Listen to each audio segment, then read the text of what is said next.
नमस्कार दोस्तों, आपका स्वागत है फैंटेसी नॉवल ऑडियो बुक में। आज हम लेकर आए हैं एक रोमांचक और रहस्यमयी कहानी जो आपको कल्पना की एक नई दुनिया में ले जाएगी। शुरू करने से पहले एक महत्वपूर्ण सूचना। इस कहानी के सभी पात्र, स्थान, घटनाएं और नाम पूर्णतः काल्पनिक हैं। इनका किसी वास्तविक व्यक्ति, स्थान या घटना से कोई संबंध नहीं है। यदि कोई समानता पाई जाती है तो वह मात्र संयोग होगी। तो बिना किसी देरी के आइए शुरू करते हैं आज की शानदार कहानी।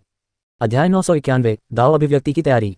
ये यून ने स्पिरिट गैदरिंग पैलेस में प्रवेश करने के बाद से कभी भी इसे छोड़ा नहीं था। जब उसकी आंखें कसकर बंद थीं, तब स्वर्ग के आगमन की पुस्तक उसके सामने तैर रही थी और ये उनके आसपास कभी कभार कुछ तस्वीरें चमकती हुई दिखाई देती थीं। साधना में समय का कोई ज्ञान नहीं था। इसके अलावा जब स्वर्ग के आगमन की पुस्तक के स्तर पर समय के दाव की साधना की बात आती थी, तो भले ही कई योद्धाओं को स्वर्ग के आगमन की पुस्तक पढ़ने का अवसर दिया जाता, फिर भी यह उनके लिए एक ऐसी पुस्तक पढ़ने जैसा होता जिसे समझना असंभव होता, जिससे वे भ्रमित रह जाते। और सबसे भयावह बात यह थी कि स्वर्ग के आगमन की पुस्तक का अध्ययन करते समय वे समय की उथल पुथल में इस कदर डूब जाते थे कि स्वयं को खो बैठते थे। समय पलक झपकते ही बीत जाता था और जब तक वे जागते बहुत समय बीत चुका होता था, लेकिन उन्हें कुछ भी हासिल नहीं होता था। स्वर्ग के आगमन की पुस्तक से संबंधित यह सबसे भयावह मामला था। यह वह विषय भी था जिस पर आनंदमय वर्षा स्वामी ने यीयुन को स्वर्ग के आगमन की पुस्तक का अभ्यास करने की अनुमति देने से पहले गहन विचार विमर्श किया था। यीयुन को स्वर्ग के आगमन की पुस्तक का अध्ययन तुरंत शुरू करने की कोई जल्दी नहीं थी। इसके बजाय उन्होंने समय के प्रवाह में स्वयं को लीन कर लिया और वहीं से समय के अर्थ को समझने का प्रयास किया। धीरे धीरे उन्हें महसूस हुआ कि वे स्वयं समय का साकार रूप बन गए हैं। चमकती हुई आकृतियां यीयुन के लिए कोई मायने नहीं रखती थीं। वे केवल ऐसे दृश्य थे जो पहले स्पिरिट गैदरिंग पैलेस में समय के अवशेष के रूप में दिखाई दिए थे। यीयुन ने अपना अतीत भी देखा, साथ ही उन लोगों का अतीत भी देखा जिनसे वह संयोगवश मिला था। हर किसी का अपना समय होता है, लेकिन समय सबके साथ समान व्यवहार करता है। शक्तिशाली योद्धाओं की आयु लंबी होती थी, लेकिन वे जिस दुनिया में रहते थे वह नष्ट हो सकती थी। वे धीरे धीरे एक लंबी प्रक्रिया के दौरान कमजोर भी पड़ते थे। सच्ची अमरता जैसी कोई चीज नहीं थी। उफ, यीयुन ने ध्यान करते हुए सांस छोड़ी। उसके मुंह से निकलने वाली हवा कभी तेज तो कभी धीमी होती थी। सांस छोड़ते समय कभी कभी वह पीछे की ओर भी बहती थी। यीयुन के शरीर में भी बदलाव आने लगे। उसका रूप रंग पहले से भी कम उम्र जैसा हो गया, लेकिन बार बार अपने मूल रूप में लौट आता था। उसका चेहरा कभी मासूम दिखता, कभी तेज, कभी शालीन और कभी फिर मासूम। ये सिलसिला बार बार चलता रहा। यीयुन ने अचानक अपनी आंखें खोल दी। तो बात ऐसी है, 3 फुट की मार्ग तलवार की साधना से पहले अपने शरीर को समय का साक्षात स्वरूप बनने के लिए प्रशिक्षित करके ही पूर्णता प्राप्त की जा सकती है। यीयुन आनंदमय वर्षा स्वामी की व्यवस्थाओं के लिए आभारी था। साधना तकनीक और तलवारबाजी तकनीक एक दूसरे की पूरक थीं और दोनों को मिलाकर महारत हासिल करने पर यह अत्यंत शक्तिशाली बन सकती थीं। स्वर्ग के आगमन की पुस्तक में 5 चरण थे, लेकिन प्रत्येक चरण को पार करने में बहुत समय लगता था और यह अत्यंत कठिन था। इसके अलावा प्रत्येक चरण की साधना के लिए एक न्यूनतम स्तर की आवश्यकता थी। पहले चरण के लिए दाव अभिव्यक्ति आवश्यक है, लेकिन दाव अभिव्यक्ति के स्तर तक न पहुंचने के बावजूद मेरी युआंची की तीव्रता पर्याप्त है। अगर यह पर्याप्त नहीं भी है तो कुछ अवशेषों और जड़ी बूटियों का सेवन भी काम आ जाएगा।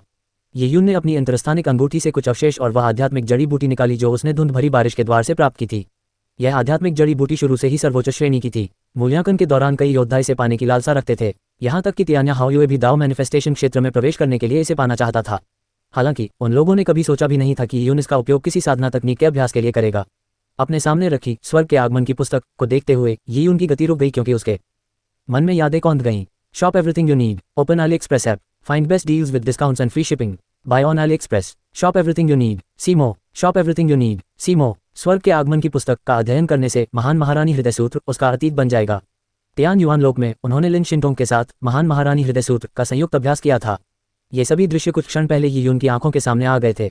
अब जबकि मैं दिव्य भगवान का शिष्य बन गया हूँ, स्वर्ग के आगमन की पुस्तक का अध्ययन करना ही वह क्षण होगा जब मैं वास्तव में यहाँ आने के बाद से 10,000 परियों के स्वर्ग के शीर्ष स्तरों तक पहुंचूंगा। शिंटोंग, तुम जहाँ भी हो मैं तुम्हें ढूंढ निकालूंगा, चाहे 12 दिव्य स्वर्ग कितने ही विशाल हों और हर मोड़ पर खतरा मंडराता हो। अब शुरुआत करने का समय आ गया है। यह एकांतवास मेरे लिए स्वर्ग के आगमन की पुस्तक के पहले चरण को पूरा करने के लिए है। मुझे आश्चर्य है कि इसमें कितना समय लगेगा। बिना किसी प्रतिभा के इसे पूरी जिंदगी में समझना मुश्किल होगा। हो सकता है कि मैं समय के उथल पुथल में खो जाऊं और फिर कभी जागृत न हो पाऊं। यीयुन ने अपनी आंखें बंद कर लीं और स्वर्ग के आगमन की पुस्तक से एक हलचल प्रकट हुई। सुदूर अतीत से आती हुई प्रतीत होने वाली एक रहस्यमय आभा यीयुन के चारों ओर घूमने लगी। धीरे धीरे संपूर्ण स्पिरिट गैदरिंग पैलेस उस आभा से घिर गया। आत्माओं के एकत्रण का महल धीरे धीरे प्रकट और लुप्त होने लगा। कभी कभी यह सामान्य दिखता था और कभी कभी यह खंडहर जैसा लगता था। समय का कोई निश्चित आकार नहीं था, लेकिन इसके द्वारा लाए गए परिवर्तन मूर्त थे। यीयुन की युआंची शक्ति कम होने के साथ ही उसके पास मौजूद आध्यात्मिक जड़ी बूटियां ऊपर की ओर उड़ गईं। वे हवा में एकत्रित होकर आध्यात्मिक द्रव की बूंदें बनाने लगी जो यीयुन के शरीर में रिसने लगी। तुरंत ही युआन क्यूई का प्रवाह बढ़ गया और यीयुन की त्वचा से एक चमक निकल आई। लेकिन साधना में व्यस्त यीयुन को इस बारे में कुछ भी पता नहीं था। मानो वह रेत के रूप में प्रकट हुआ हो, वह चुपचाप समय के बीतने का साक्षी बना रहा। यीयुन के शरीर में मौजूद महान महारानी हृदय सूत्र युआंची धीरे धीरे गूढ़ आभा से प्रतिस्थापित होने लगी और उसके हाव भाव में भी बदलाव आने लगा। उफ, यीयुन ने अपनी आंखें बंद रखीं, लेकिन तभी उसके चारों ओर तलवार की एक किरण चमक उठी। स्वर्ग के आगमन की पुस्तक का अध्ययन करते समय उन्होंने समय के अस्तित्व को समझा और साथ ही साथ उन्होंने 3 फुट लंबी मार्ग तलवार का भी अभ्यास किया। यीयुन के नीचे भी रून चिन्ह प्रकट होने लगे। ये रून चिन्ह धीरे धीरे एकत्रित होकर अस्तित्व के 10,000 दानव चक्र का निर्माण करने लगे। अस्तित्व का 10,000 दानव चक्र ये यून द्वारा अब तक सीखी गई सर्वोच्च मार्शल आर्ट थी। यह विनाश के प्रमुख मार्ग का प्रतिनिधित्व करती थी, लेकिन इसका अर्थ यह नहीं था कि यह अपरिवर्तनीय थी। ये यून अपने भीतर के मार्ग को अस्तित्व के 10,000 दानव चक्र में समाहित कर सकता था। समय के दाव के प्रतीक उन सभी पदार्थों के अवशेषों की तरह थे जो समय की नदी पर गिरे थे। बादल वन्यभूमि से लेकर 10,000 परियों के स्वर्ग तक ये यून ने जो कुछ भी देखा और अनुभव किया था वह उन्हीं टुकड़ों में समाहित हो गया था। इन टुकड़ों को अस्तित्व के 10,000 दानव चक्र में जोड़ने के बाद अस्तित्व का 10,000 दानव चक्र ऐसा प्रतीत होने लगा मानो वह समय का एक ऐसा चक्र हो जो अनंत इतिहास का भार वहन करता हो। समय का पहिया तलवार की किरण में परिवर्तित हो गया और ये यून के सामने आ गिरा। ये घटना मौन थी और कोई निशान नहीं छोड़ी, लेकिन तलवार की किरण के वार के बाद ये यून के सामने की जमीन फट गई। उस पर 1000 फीट तक फैली काय उगाए, लेकिन महल की संरचना की कार्यप्रणाली के कारण दरार धीरे धीरे अपने आप ठीक हो गई। समय बीतते बीतते पता ही नहीं चला कि कितना समय बीत गया। एक अप्रत्याशित क्षण में ही ये यून ने अचानक अपनी आंखें खोलीं। उनकी आंखों में ऐसा लग रहा था मानो समय का प्रवाह उफनते पानी की तरह हो, और उनके व्यक्तित्व में समय की अनुभूति और भी अधिक स्पष्ट थी। वह मानो दुनिया में पूरी तरह डूबा हुआ था और खुद भी दुनिया का हिस्सा था। स्वर्ग के आगमन की पुस्तक का पहला चरण पूरा हो गया। ये यून ने हल्की सांस छोड़ी। उसने जमीन पर पड़े उन अवशेषों और आध्यात्मिक जड़ी बूटियों को देखा जो पूरी तरह से नष्ट हो चुकी थीं। जहां तक उसके बालों की बात है वे काफी लंबे हो गए थे। कितना समय हो गया है? 2 साल, 3। ये यून को ये बात पता नहीं थी। समय के नियमों का अभ्यास करते हुए समय का बीतना विस्मृति में तब्दील हो गया था। यही स्वर्ग के आगमन की पुस्तक का गहरा रहस्य था। ये यून ने अपने शरीर में युवांची का संचार किया। वह अपने शरीर में हो रहे परिवर्तनों को स्पष्ट रूप से महसूस कर सकता था। उसके शरीर में असीम युवांची नदी की तरह बह रही थी, लेकिन उसे ऐसा लग रहा था मानो उसमें कुछ अपूर्णता हो। ये छोटी सी खामी शायद इसलिए है क्योंकि मैंने अपने दाव को प्रकट नहीं किया है या मुझे कोई दावफल प्राप्त नहीं हुए हैं। क्या मुझे अपने दाव को प्रकट करना चाहिए? ये यून के मन में ऐसा ही एक विचार कौंधा। उन्हें लगा कि उन्होंने अपनी सारी तैयारियां पूरी कर ली हैं। उसकी युवांची ऊर्जा चरम पर थी और सब कुछ अपने चरम पर पहुंच गया था। अपनी साधना को पुनः संपन्न करने के बाद उसने जिन सभी मार्शल आर्टों में महारत हासिल की थी वे स्वर्ग के आगमन की पुस्तक के साथ पुनर्तः एकीकृत हो गईं। ये यून अपने दाव को प्रकट करके अपने क्षेत्र में सुधार करेगा। ये कहा जा सकता है कि समय, स्थान और व्यक्ति के मामले में सब कुछ एकदम सही था। अब अपने आदर्शों को प्रकट करने का समय आ गया है। ये यून वापस जमीन पर बैठ गया। स्पिरिट गैदरिंग पैलेस में उसने ठान लिया था कि वह अपने दाव फलों को एक ही झटके में प्रकट करेगा और दाव मैनिफेस्टेशन क्षेत्र में प्रवेश करेगा। स्वर्गारोहण के मार्ग पर कदम रखकर और अपने स्वयं के महान दाव को प्रकट करके। योद्धा जिस चीज का अभ्यास करते थे वह मार्शल आर्ट नहीं बल्कि उनका भाग्य था। एक नश्वर प्राणी होने के नाते वह स्वर्ग के विरुद्ध जाना चाहता था। जैसे जैसे ये उनकी आभा बढ़ने लगी उसके मन में अतीत की यादें कौंधने लगीं। अपने निवास स्थान में परम प्रसन्न वर्षा देवता जो ध्यान में लीन थे ने अपनी आंखें खोली और आत्मा संग्रहण महल की ओर देखा।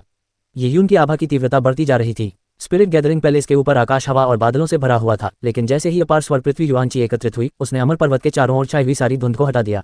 स्वर्ग पृथ्वी युवांची ऊर्जा ने एक समय चक्र का निर्माण किया और उस चक्र में सुनहरी रोशनी से जगमगाती तलवार की किरणें चारों ओर उड़ रही थीं। वह अपने दाव को प्रकट कर रहा है। आनंदमय वर्षा स्वामी चुपचाप देख रहे थे। मुझे आश्चर्य है कि उस बच्चे के दाव फल कैसे होंगे। अध्याय 992 महान दाव फल। एक योद्धा का विकास दाव बीज बोने, दाव वृक्ष के उगने और दाव वृक्ष से फल प्राप्त करने तक चलता है। ये योद्धा के मार्शल आर्ट और प्रकृति के ज्ञान का संचय था। ये योद्धा के जीवन का वृतांत भी था। ये यून ने अपनी पूरी यात्रा के दौरान बहुत कुछ अनुभव किया था, लेकिन समय की नदी में सब कुछ बहुत छोटा और क्षणभंगुर प्रतीत होता था। ताया दिव्य नगर में मैंने ताया पवित्र तकनीक का अभ्यास किया। शुद्धयान तलवार महल में मैंने स्वर्ण कौवे के साथ विलय किया और महान महारानी के रहस्यमय क्षेत्र में मैंने लावा में स्वयं को प्रशिक्षित किया। अंततः शुद्धयान प्राप्त किया। मेरे शुद्धयान नियम आज तक मेरे साथ हैं। इस प्रकार यह एक दाव फल को संघनित कर सकता है।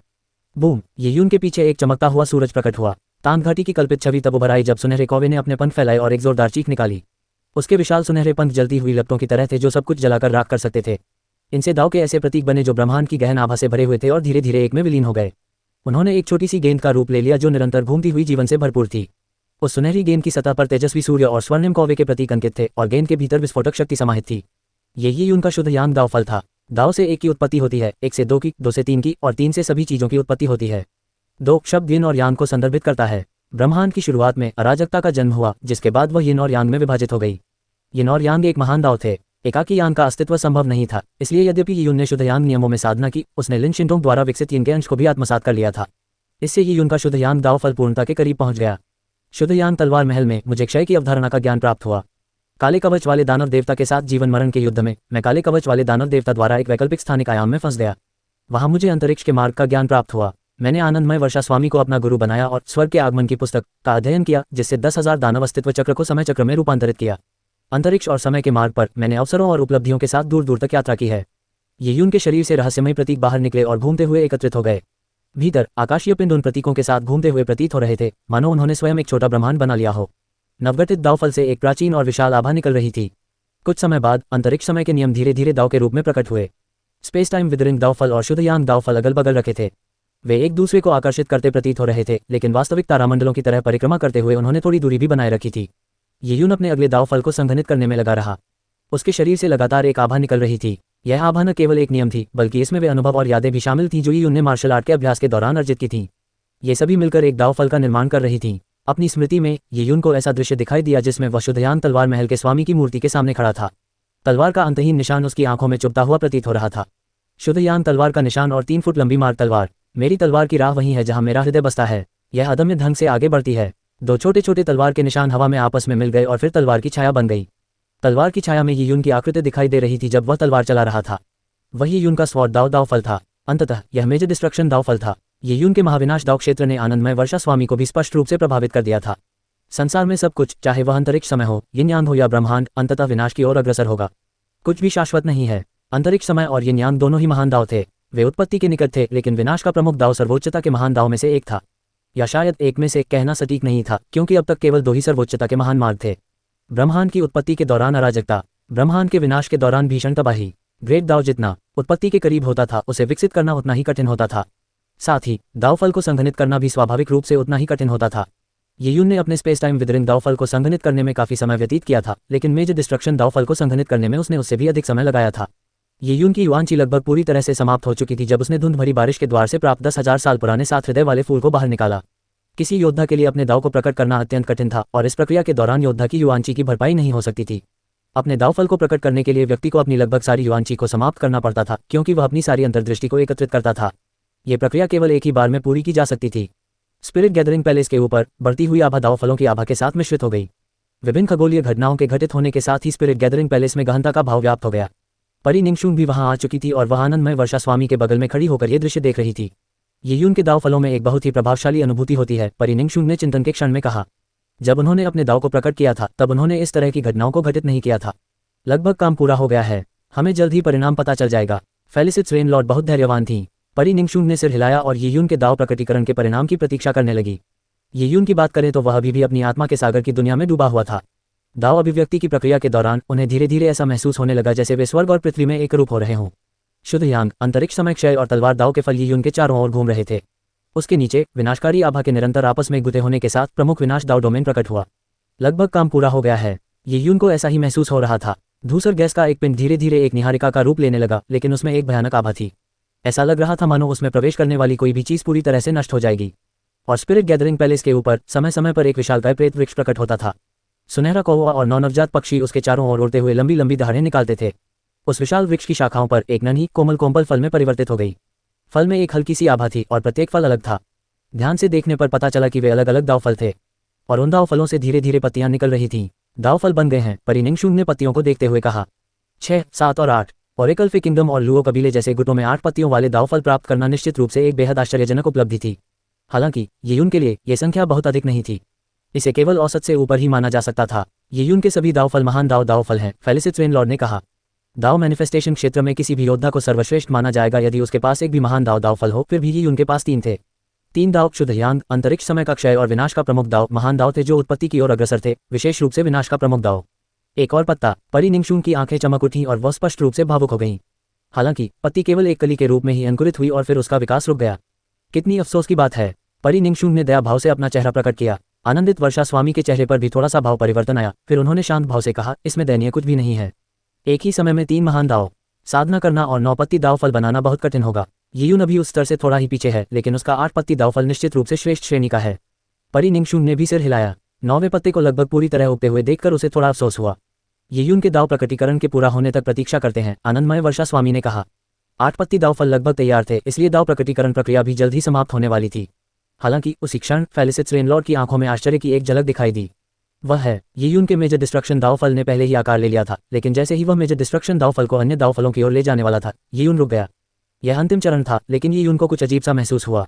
महाविनाश दाव फल में सब कुछ भस्म करने की क्षमता थी। ये ब्रह्मांड की अराजकता का अंत था और साथ ही दाव का भी अंत। इसलिए जब महाविनाश दाव फल अन्य दाव फलों के पास पहुंचा तो उसने एक भस्म करने वाली शक्ति का हल्का सा उत्सर्जन किया, मानो वह अन्य दाव फलों को निगल जाना चाहता हो। यदि वह अन्य दाव फलों को महाविनाश दाव फल के साथ जुड़ने देता तो इसका क्या परिणाम होता? क्या ये विनाश होता? विनाश का प्रमुख दाव सब कुछ नष्ट कर सकता है, इसलिए अगर इसमें दाव फल भी शामिल हो तो ये स्वाभाविक ही होगा। ये यून ने दाव फलों के सम्मिलन के बारे में कभी नहीं सुना था, न ही उसने कभी किसी ऐसे व्यक्ति के बारे में सुना था जिसके पास मेजर डिस्ट्रक्शन दाव फल हो। ऐसे मोड़ पर वह कैसे चुनाव करता? वह अपने दाव को प्रकट करने से बस एक कदम दूर था, लेकिन उस विलय ने ये यून को ये गहरा भय सता रहा था कि यदि उसने समलन का प्रयास किया तो उसके अन्य दावफल महाविनाश दावफल द्वारा नष्ट हो जाएंगे। अंततः वे ब्रह्मांड के विनाश के बाद की तरह ही शून्यता और सन्नाटे में डूब जाएंगे। वह क्या करे? ये यून रुक गया। वह आगे नहीं बढ़ सकता था, क्योंकि अगर उसने समलन जारी रखा तो उसका अंजाम एक भयानक आपदा हो सकता था। इसके अलावा नौवां पत्ता अंततः पूरी तरह से विकसित नहीं हो पाया। इससे ये यून हैरान रह गया। क्या ऐसा हो सकता है कि पूरे 12 स्वर्गों में से किसी का भी कभी विनाश के प्रमुख दाव से संपर्क न हुआ हो और वह 9 पत्तों वाले दावफल को भी धारण न कर सके? दाव फलों का प्रकटीकरण एक ही झटके में करना था। ये यून के पास अब युआनची की मात्रा बहुत कम रह गई थी, इसलिए उसका समय सीमित था। उसे निर्णय लेना ही था। भारी तबाही, क्या विनाश और अंतिम परिणति ही अंत थे? ब्रह्मांड में मौजूद पदार्थ शाश्वत नहीं रह सकता। अंततः वे विनाश की ओर अग्रसर होंगे, जिसमें ब्रह्मांड भी शामिल है। लेकिन विनाश के बाद क्या होगा? क्या ये संभव है कि जो कुछ शेष बचे वह शाश्वत शून्यता की हो? दुनिया में हर चीज का जन्म और मृत्यु होती है। पानी की एक बूंद वाष्पित होकर बादल का हिस्सा बन सकती है और फिर संघनित होकर बारिश की नई बूंदें बन सकती हैं। पौधे मुरझा सकते हैं, लेकिन उनके फल बीज उत्पन्न कर सकते हैं। मनुष्य बुढ़ापे से मर सकते हैं, लेकिन बच्चे बड़े होकर वयस्क बन सकते हैं। तारे नष्ट हो सकते हैं, लेकिन अंततः नए तारों का जन्म हो सकता है। दुनिया की हर चीज एक चक्र से गुजरती है, इसलिए इसमें निश्चित रूप से ब्रह्मांड भी शामिल है। ब्रह्मांड का विनाश एक नए ब्रह्मांड की शुरुआत थी। फर्क सिर्फ इतना था कि यह चक्र इतना लंबा था कि आम इंसानों की कल्पना से परे था। नया ब्रह्मांड। ये यून को अचानक कुछ एहसास हुआ। ब्रह्मांड की शुरुआत कैसे हुई? दाव से एक का जन्म होता है, एक से दो का। यिन यांग और अंतरिक्ष समय से पहले अराजकता थी। विनाश के बाद पुनर्जन्म क्रमशः अराजकता और महाविनाश था। ये दोनों ही सर्वोच्चता के दो महान मार्ग थे। सर्वोच्चता के दो महान मार्ग क्यों थे? वे यिन यांग, अंतरिक्ष समय, जल अग्नि की तरह हो सकते हैं, ब्रह्मांड के दो पहलू। ये दोनों एक दूसरे के पूरक थे और इनमें से कोई भी अपरिहार्य नहीं था। ये यून ने शुद्धयांग नियमों में साधना की थी, लेकिन उन्होंने इस पर पूरी तरह ध्यान केंद्रित नहीं किया। उन्हें लिन शिंटोंग के शुद्ध यिन से पोषण प्राप्त हुआ था और महान महारानी हृदय सूत्र स्वयं यिन और यांग को संयोजित करने वाली एक साधना तकनीक थी। ये यून ने क्षय के मार्ग को समय के नियमों के साथ जोड़ा, लेकिन जब ये यून ने काले कवच वाले दानव देवता से युद्ध किया था, तब वह काले कवच वाले दानव देवता द्वारा निर्मित एक वैकल्पिक स्थानिक आयाम में फंस गया था। उसने बैंगनी क्रिस्टल की सहायता से अंतरिक्ष के मार्ग को समझने में कई वर्ष बिताए, जिससे वह बच निकला। अंतरिक्ष समय का पूरक है और इसके विपरीत भी। यहाँ तक कि अपनी तलवार साधना के लिए भी ये यून ने शुरुआत में ही कृपाण साधना का ज्ञान प्राप्त करना शुरू कर दिया था। उनका पहला हथियार 1000 सेनाओं की कृपाण थी और कृपाण मकबरे में प्रवेश करने के बाद उन्होंने अदम्य कृपाण साधना का ज्ञान प्राप्त किया। शुद्धयांग तलवार महल में उन्होंने 1000 ही मुड़ने वाली कृपाणें प्राप्त की, जिनका उपयोग वह आज तक हत्या करने के लिए करते हैं। लेकिन विनाश का प्रमुख दाव ही एकमात्र और एकाकी अस्तित्व था। अब तक ऐसा कोई अन्य नियम नहीं था जिसे इसके साथ एकीकृत किया जा सके। इसके कारण महाविनाश दाव पूरी तरह से विनाशकारी बन गया। जाहिर है, शत्रुओं के विरुद्ध प्रयोग किए जाने पर इसमें अपार शक्ति थी, लेकिन गहन विचार करने पर पता चला कि ये यून ने अभी तक मेजर डिस्ट्रक्शन डोमेन को पूरी तरह से नहीं समझा था। जब ये यून का सामना शीफी और शीपिंग से हुआ, तब उसने महाविनाश क्षेत्र मेजर डिस्ट्रक्शन डोमेन का निर्माण किया, जिसने सब कुछ नष्ट कर दिया। यदि ये यून की ऊर्जा समाप्त न हुई होती तो विनाश जारी रह सकता था, जिसके परिणामस्वरूप भयंकर क्षति हो सकती थी। सृष्टि के साथ एकात्मता स्थापित करने के लिए विनाश आवश्यक था, तभी पूर्णता संभव हो सकती थी। अन्यथा उसे वर्तमान जैसी स्थिति का सामना करना पड़ता। यहाँ तक कि उसके द्वारा निर्मित महाविनाश दाव फल भी अन्य दाव फलों को भस्म कर देता, जिससे अंततः उसे सफलता प्राप्त करने में कठिनाई होती। यह महसूस होने पर ये यून ने अपना निर्णय लिया। उसे महाविनाश के लिए एक उपयुक्त दाव खोजना था। अगर उसका यह फैसला दूसरों को पता चल जाता तो वे निश्चित रूप से सोचते कि ये यून पागल हो गया है। वह स्वर्ग आरोहण पूर्णता स्तर का एक योद्धा मात्र था, लेकिन वह सर्वोच्चता के दो महान सिद्धांतों की जानकारी प्राप्त करने की योजना बना रहा था। ऐसा करना तो किसी दिव्य प्रभु के लिए भी असंभव था। हालांकि ये यून ने इसे करने का पक्का इरादा कर लिया था। वह चाहता था कि उसका मेजर दाव ऑफ डिस्ट्रक्शन भी परिपूर्ण हो। इस तथ्य को नजरअंदाज करते हुए कि मेजर डिस्ट्रक्शन दाव फल अन्य दाव फलों को नष्ट कर देगा, केवल 8 पत्तों वाला दाव फल होना ही ये यून को संतुष्ट नहीं कर रहा था। ये यून को संदेह था कि उनके विनाश के प्रमुख दाव के पूर्ण न होने के कारण ही उनके अन्य दाव फल भी अपूर्ण थे। अंततः विनाश का प्रमुख दाव ही उनका दाव क्षेत्र था और उनके अन्य दाव की नींव भी। क्या हुआ? परी निंगशुंग ने देखा कि ये यून की आभा कमजोर हो रही है और वह तुरंत घबरा गई। उसी क्षण ये यून के दाव वृक्ष पर बनने वाला 8 पत्तों वाला दाव फल बढ़ना बंद हो गया। पत्ते मुड़कर फल को अपने साथ लपेट लिया। क्या ये यून वास्तव में अपने दाव प्रकटीकरण में असफल रहा? ये यून अब दाव अभिव्यक्ति के अर्ध चरण स्तर पर है। कई योद्धा दाव अभिव्यक्ति के आधे चरण पर ही रुक जाते थे। ची झुयून इसका एक उदाहरण था। हालांकि ये यून के पहले के रुख से ऐसा लग रहा था कि वह अपने दाव को एक ही झटके में प्रकट करने की योजना बना रहा था, लेकिन अब वह बीच में ही रुक गया। इसका कारण क्या था? आनंदित वर्षादेव ने भी इस पर विचार किया। उन्हें भी ये यून का निर्णय समझ में नहीं आया। आधा चरण दाव प्रकटीकरण भी ठीक है। तैयारी के लिए पर्याप्त समय मिलने पर अगली बार वह निश्चित रूप से सफल होगा। परी निंगशुंग ने ये यून को बहाना ढूंढने में मदद की। हालांकि आनंदमय वर्षा स्वामी ने धीरे से सिर हिलाया। शायद ये यून ऐसा नहीं सोच रहा है। उसका दाव प्रकटीकरण विफल नहीं हुआ, बल्कि उसने जानबूझकर इसे रोक दिया। वह शायद 8 पत्तियों वाले दाव फलों से संतुष्ट नहीं है। जब फेलिसिट रेन लॉर्ड ने यह कहा तो उसने थोड़ा भौहें सिकोड़ी।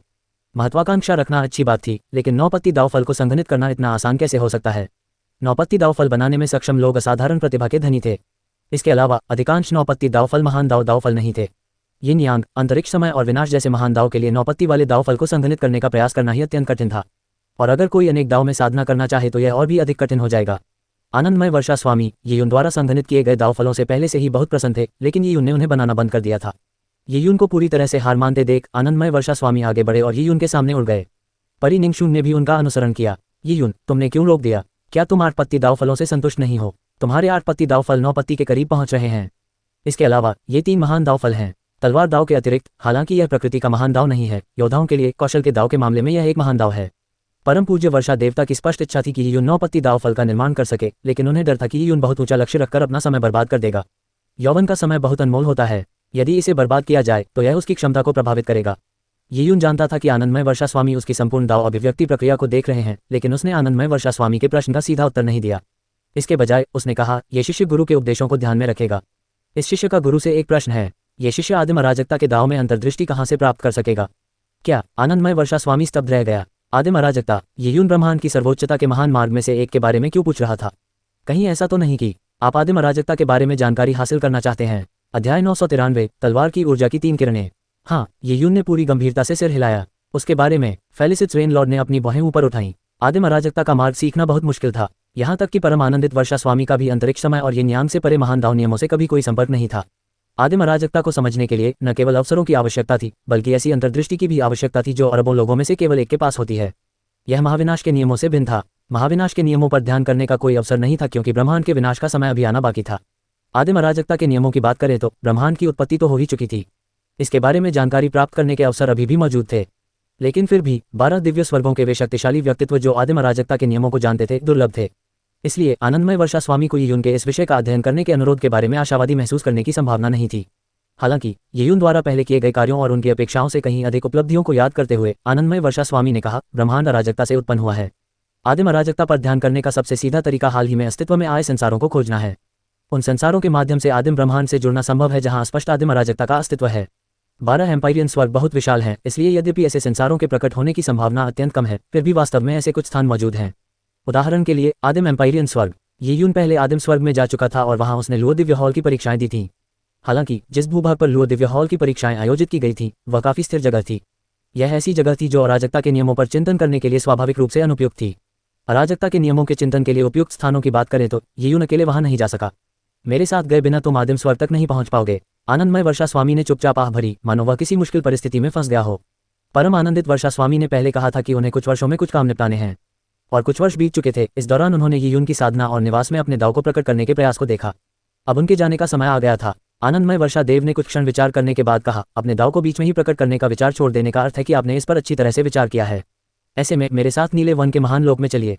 नीले रंग की लकड़ी का महान संसार। उनके बगल में खड़ी परी निंगशून ने आश्चर्य का भाव प्रकट किया। हे भगवान, क्या आप निश्चित हैं? ये यून भी क्षण भर के लिए स्तब्ध रह गई। आनंदमय वर्षा स्वामी ने ये यून की ओर देखते हुए गंभीर भाव से कहा, मैं निंगशून के साथ वहां जाने की योजना बना रहा था। पहला कारण तो मेरे निजी कार्य थे और दूसरा निंगशून के लिए सफलता के अवसर तलाशना था।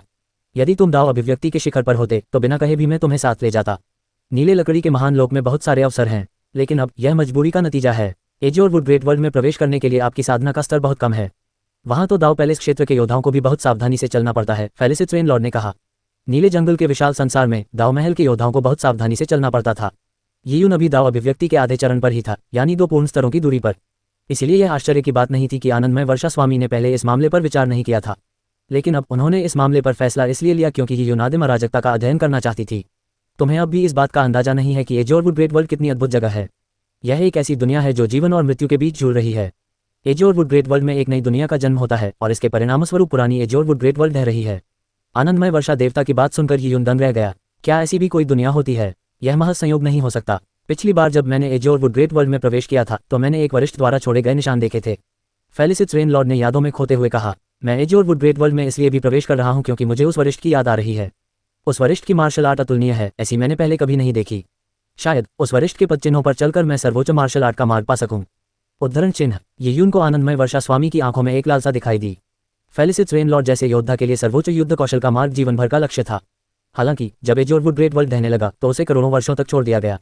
ऐसे संसार में वह उस वरिष्ठ व्यक्ति का पीछा कैसे करेगा? हालांकि मुझे सिर्फ एक निशान दिखाई दिया, फिर भी मुझे लगातार यह महसूस होता रहा कि कोई वरिष्ठ व्यक्ति अभी तक मरा नहीं है। शायद एजोर वुड ग्रेट वर्ल्ड में उस वरिष्ठ व्यक्ति की और भी विरासतें हों।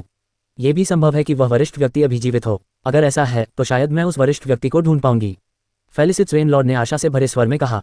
फेलिसिस रेनलॉर्ड के लिए सर्वोच्च मार्शल आर्ट का प्रतिनिधित्व करने वाला एक वरिष्ठ व्यक्ति इतनी आसानी से कैसे मर सकता है? वह किस तरह का निशान था? ये यून ने पूछे बिना नहीं रह सकी। प्रसन्न वर्षा देवता ने मानो अंतरिक्ष में किसी दूर के स्थान पर अपनी निगाहें डालीं। यह एक फूल था। ये जीवन और मृत्यु के बीच निरंतर बदलता रहता था, ठीक उसी तरह जैसे नीला जंगल का विशाल संसार जो विनाश और जन्म का संगम है, फेलिसिस रेनलॉर्ड ने कहा। अगर आप अभी हार मानना चाहते हैं तो कोई बात नहीं, ये यून ने ऊपर देखकर कहा। गुरुजी, ये शिष्य आपके साथ चलने को तैयार है।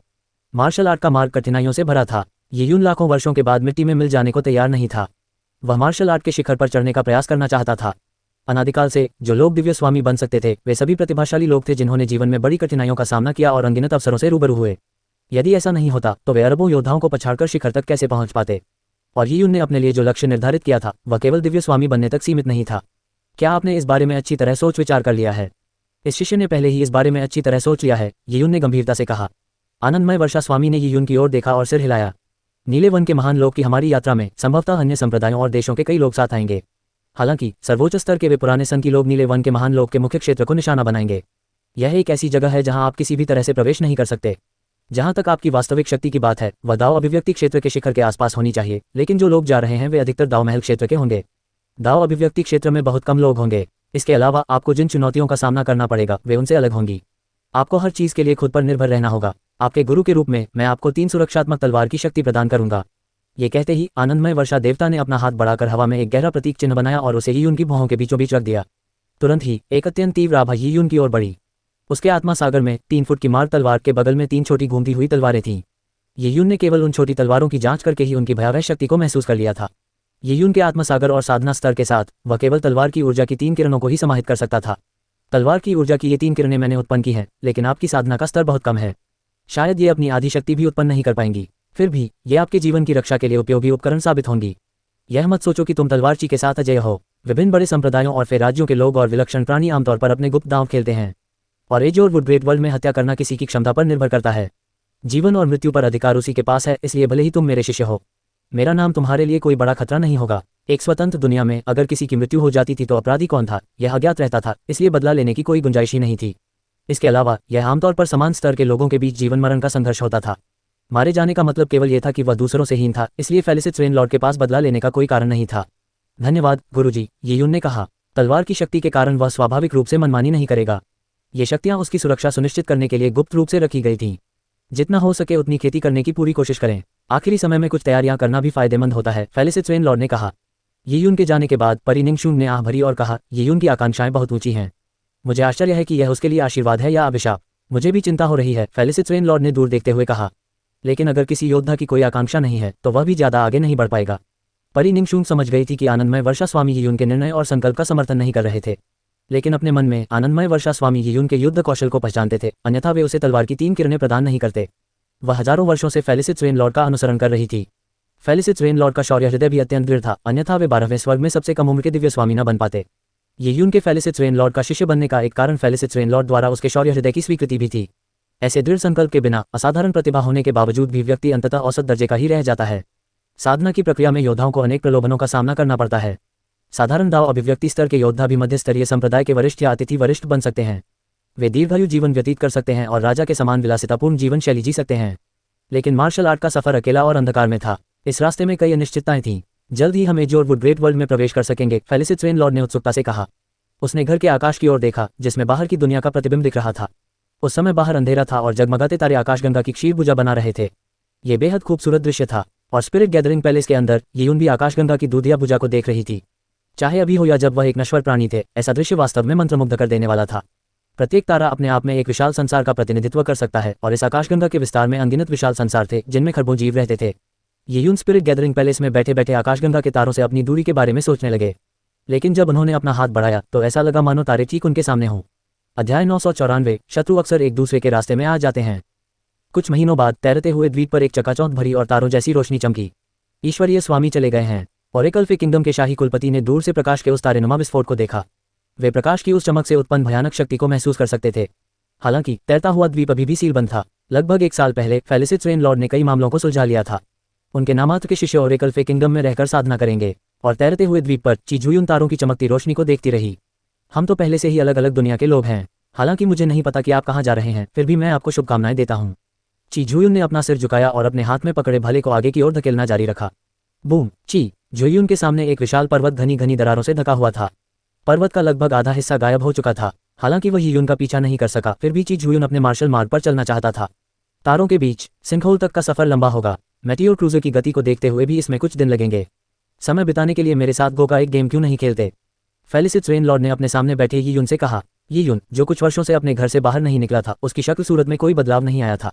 हालांकि घर में प्रवेश करने से पहले की तुलना में उसके व्यवहार में काफी बदलाव आ चुका था। उन्होंने सफेद चोगा पहना हुआ था और उनके बाल सादगी से बंधे हुए थे।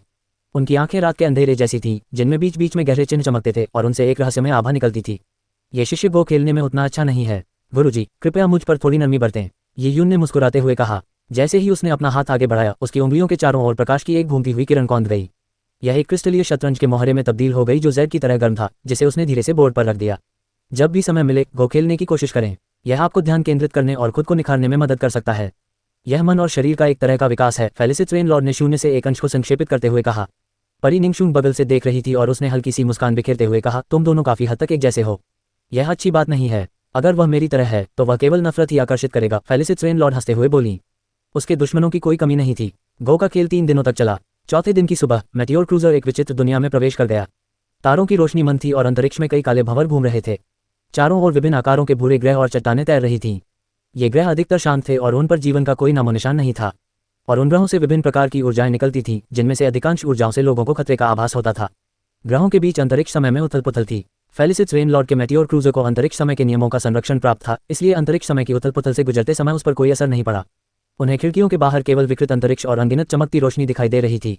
और अनगिनत अंतरिक्ष समय की उथल पुथल को पार करने के बाद एक विशाल तारा एक गर्म और प्रकाशित तारकीय शून्य में प्रकट हुआ।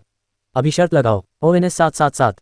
अपनी जरूरत की हर चीज खरीदें और देखें, अपनी जरूरत की हर चीज खरीदें। AliExpress ऐप खोलें, छूट और मुफ्त शिपिंग के साथ बेहतरीन डील पाएं। AliExpress से खरीदें। तारे के चारों ओर एक सुंदर निहारिका फैली हुई थी, जो उसे कई बार घेरे हुए थी। तारों से भरे आकाश को रोशन करते हुए ये निहारिका बेहद खूबसूरत लग रही थी। 12 दिव्य आकाशों का तारों से जगमगाता दृश्य सचमुच मनमोहक है। यीयुन इस पर विचार करने से खुद को रोक नहीं पाए। लेकिन ऐसे खूबसूरत तारे से एक घातक और शांत लेकिन अराजक आभा निकल रही थी। यीयुन ने अपना सिर घुमाया और देखा कि आनंदमय वर्षा स्वामी चुपचाप तारे को देख रहे थे। यह नीला जंगल का महान संसार है, फेलिसिट रेन लॉर्ड ने धीरे से कहा। इतने लंबे समय के बाद वे आखिरकार एज्योर वुड ग्रेट वर्ल्ड में पहुंच गए थे। नीले रंग की लकड़ी का विशाल संसार। यीयुन ने तारे की ओर देखा और उसे तारे के आसपास जीवन के कोई संकेत नहीं मिले। और जिस तारामंडल के विनाश का समय था, उसी में एक नए तारामंडल का जन्म होने वाला था। ब्रह्मांड के वे रहस्य, जहां जीवन और मृत्यु एक दूसरे के साथी हो सकते हैं, वास्तव में बेहद दिलचस्प थे। एज्योर वुड ग्रेट वर्ल्ड इतना विशाल था कि जब मेटियोर क्रूजर तारे के सामने पहुंचा तो वह धूल के एक कण जैसा दिखाई दिया। उस भव्य निहारिका के बीच से यीयुन को धूसर परछाइयों का एक धब्बा दिखाई दिया। नेबुला अंतरिक्ष समय की अशांति है, फेलिसिट रेन लॉर्ड ने कहा। जैसे जैसे मेटियोर क्रूजर तारे के करीब पहुंच रहा था, यीयुन को अंतरिक्ष समय की उथल पुथल का भयानक अनुभव होने लगा। यहाँ तक कि मेटियोर क्रूजर की रक्षा करने वाले अंतरिक्ष समय के नियम भी इसका पूरी तरह से सामना नहीं कर पा रहे थे। एक बार जब वे अंतरिक्ष समय की उथल पुथल में फंस जाते थे, तो संभव था कि वे अपनी मृत्यु तक अंतरिक्ष समय के अराजक कोलाहल में खो जाएं। उस चमक में यीयुन ने कुछ स्पिरिट क्रूजर और लोगों की परछाइयां देखीं। ये वे लोग थे जो पहले अंतरिक्ष समय की उथल पुथल में फंस गए थे। आज तक उनकी आत्माएं अभी भी उसी में फंसी हुई हैं। ये वह समय है जब एज्योर वुड ग्रेट वर्ल्ड के आसपास की अंतरिक्ष समय अशांति सबसे कमजोर होती है। लेकिन फिर भी इसमें प्रवेश करने के लिए कुछ विधियों की आवश्यकता होती है। जैसा कि फेलिसिट रेन लॉर्ड ने कहा, उन्होंने एक हाथ से शून्य पर थपथपाया। बूम! खिड़की के बाहर एक हथेली दिखाई दी जो उल्कापिंड क्रूजर से दर्जनों गुना बड़ी थी। ये लगभग पारदर्शी थी और अंतरिक्ष समय के नियमों के निशानों से भरी हुई थी। हु हथेली ने अंतरिक्ष समय की अशांति को अलग कर दिया, जिससे उल्कापिंड क्रूजर तुरंत उससे होकर गुजर सका। कुछ घंटों बाद उल्कापिंड क्रूजर उस चमकदार निहारिका से बाहर निकला। उनके नीचे एक विशाल काली झील थी, जिसके चारों ओर भूरे रंग के भवन परिसर बने हुए थे। कई इमारतें ढह गईं, पहाड़ पहले से ही टूट रहे थे, जबकि जमीन भी दरारों से भर गई थी। विशाल मैदानों पर केवल खंडहर ही दिखाई दे रहे थे। वहां जीवन का कोई नामोनिशान नहीं था, या कम से कम यीयुन की दृष्टि से तो नहीं। उसे एक कीड़ा भी दिखाई नहीं दे रहा था। ये वास्तव में एक मृत ग्रह था जो पतन के कगार पर था। फेलिसिट रेन लॉर्ड उस वरिष्ठ व्यक्ति का पीछा करना चाहता था, और जब यीयुन ने ग्रह को देखा तो उसे यह कल्पना करना मुश्किल लगा कि उस पर लोग रहते होंगे। प्रवेश करते ही यीयुन को ऐसा लगा मानो तारामंडल उन्हें प्रतिकर्षित कर रहा हो। ऐसा लग रहा था जैसे वे परग्रही आक्रमणकारी हों। मैं जिस स्थान पर जा रहा हूं वह एज्योर वुड ग्रेट वर्ल्ड का केंद्र बिंदु है, जो एज्योर वुड डिवाइन रेजिडेंस है। एज्योर वुड डिवाइन रेजिडेंस नीले रंग की लकड़ी के एक टुकड़े से बना है जो दिव्य रूप धारण कर चुका है। मैं जहां जाना चाहता हूं वह बिल्कुल केंद्र में स्थित डिवाइन ट्री पैलेस है, फेलिसिट रेन लॉर्ड ने कहा। वहां है। यीयुन ने दूर तक देखा। आकाश को ढकते हुए एक विशालकाय दिव्य वृक्ष जमीन पर सीधा खड़ा था। उसकी चोटी धूसर बादलों को भेद रही थी। इस ढहते और निर्जीव संसार में दिव्य वृक्ष के पत्ते आश्चर्यजनक रूप से अभी तक मुरझाए नहीं थे। ये सचमुच सदाबहार था, इसीलिए इस संसार को नीले वन का महान संसार कहा जाता था। वह एज्योर वुड डिवाइन रेजिडेंस था, और उस दिव्य वृक्ष के नीचे जड़ें थीं जो पर्वत श्रृंखलाओं के समान थीं। उन जड़ों पर भी उसी प्रकार कई इमारतें बनी हुई थीं। नीले रंग के लकड़ी के दिव्य निवास में अत्यंत सख्त प्रतिबंध हैं। सर्वोच्च स्तर के लोग और उनसे नीचे के लोग प्रवेश नहीं कर सकते। साधारण सर्वोच्च स्तर के लोग भी दिव्य वृक्ष महल में प्रवेश नहीं कर सकते। दिव्य निवास के आसपास नीले रंग के लकड़ी के महान जगत का एक महत्वपूर्ण क्षेत्र है। आपकी साधना के स्तर के अनुसार आप इसमें घूम सकते हैं, लेकिन आपको विशेष रूप से सावधान रहना होगा।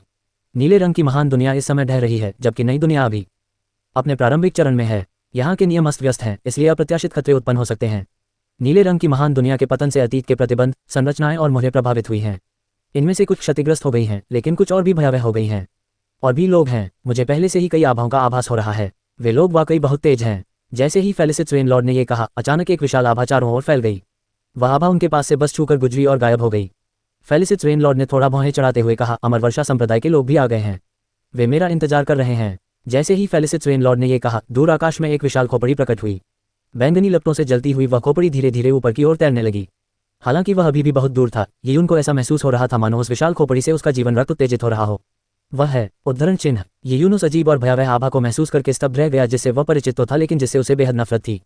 फैंटम सेक्ट, ये तो मुश्किल होगा। मैंने कभी सोचा भी नहीं था कि वे भी आ जाएंगे। फेलिसिस रेनलॉर्ड ने यह कहते हुए यी यून की ओर देखा। जिस मुश्किल की वह बात कर रहे थे, उसका सीधा संबंध यी यून से था। फैंटम सेक्ट का उस पर कोई असर नहीं था। फेलिसिस रेनलॉर्ड को पता था कि यी यून का फैंटम सेक्ट के साथ प्रतिशोध का भाव था।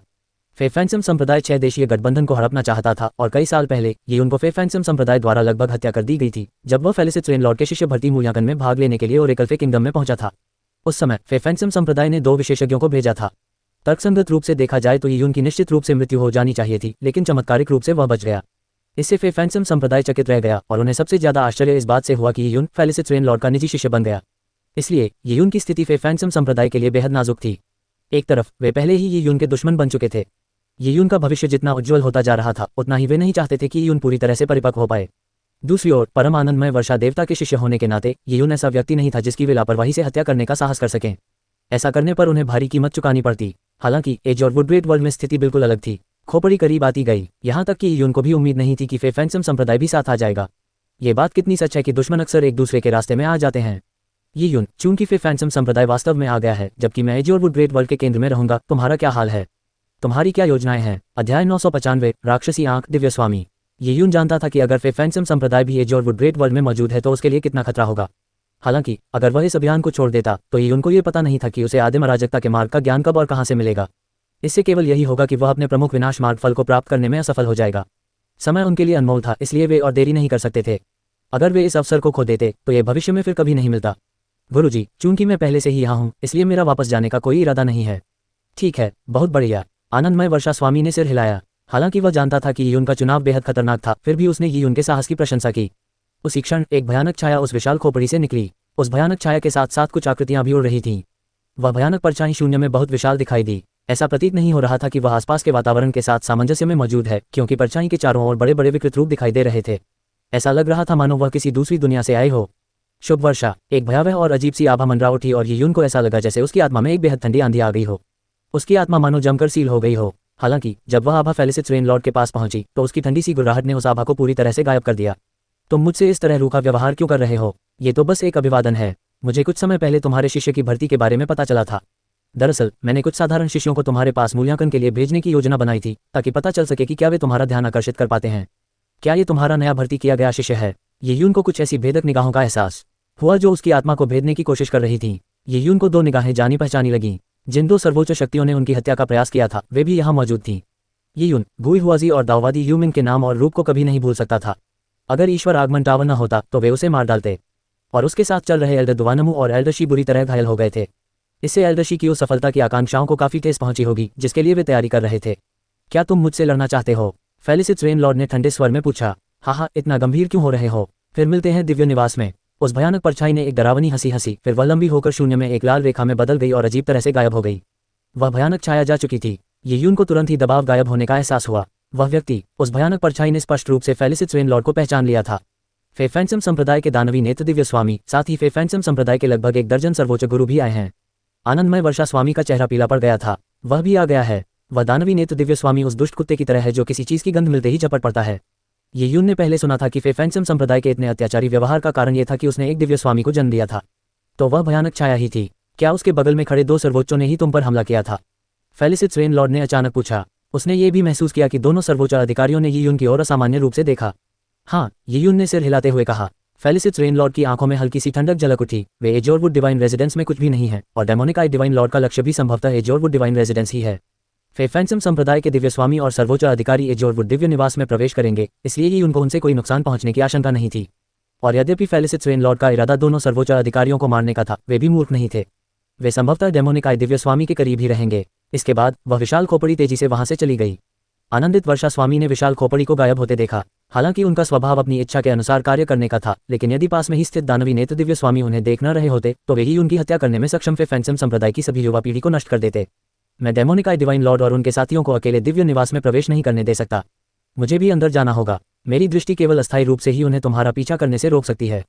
उसके बाद तुम्हें अत्यंत सावधान रहना होगा, फेलिसिट्स रेन लॉर्ड ने आग्रह किया।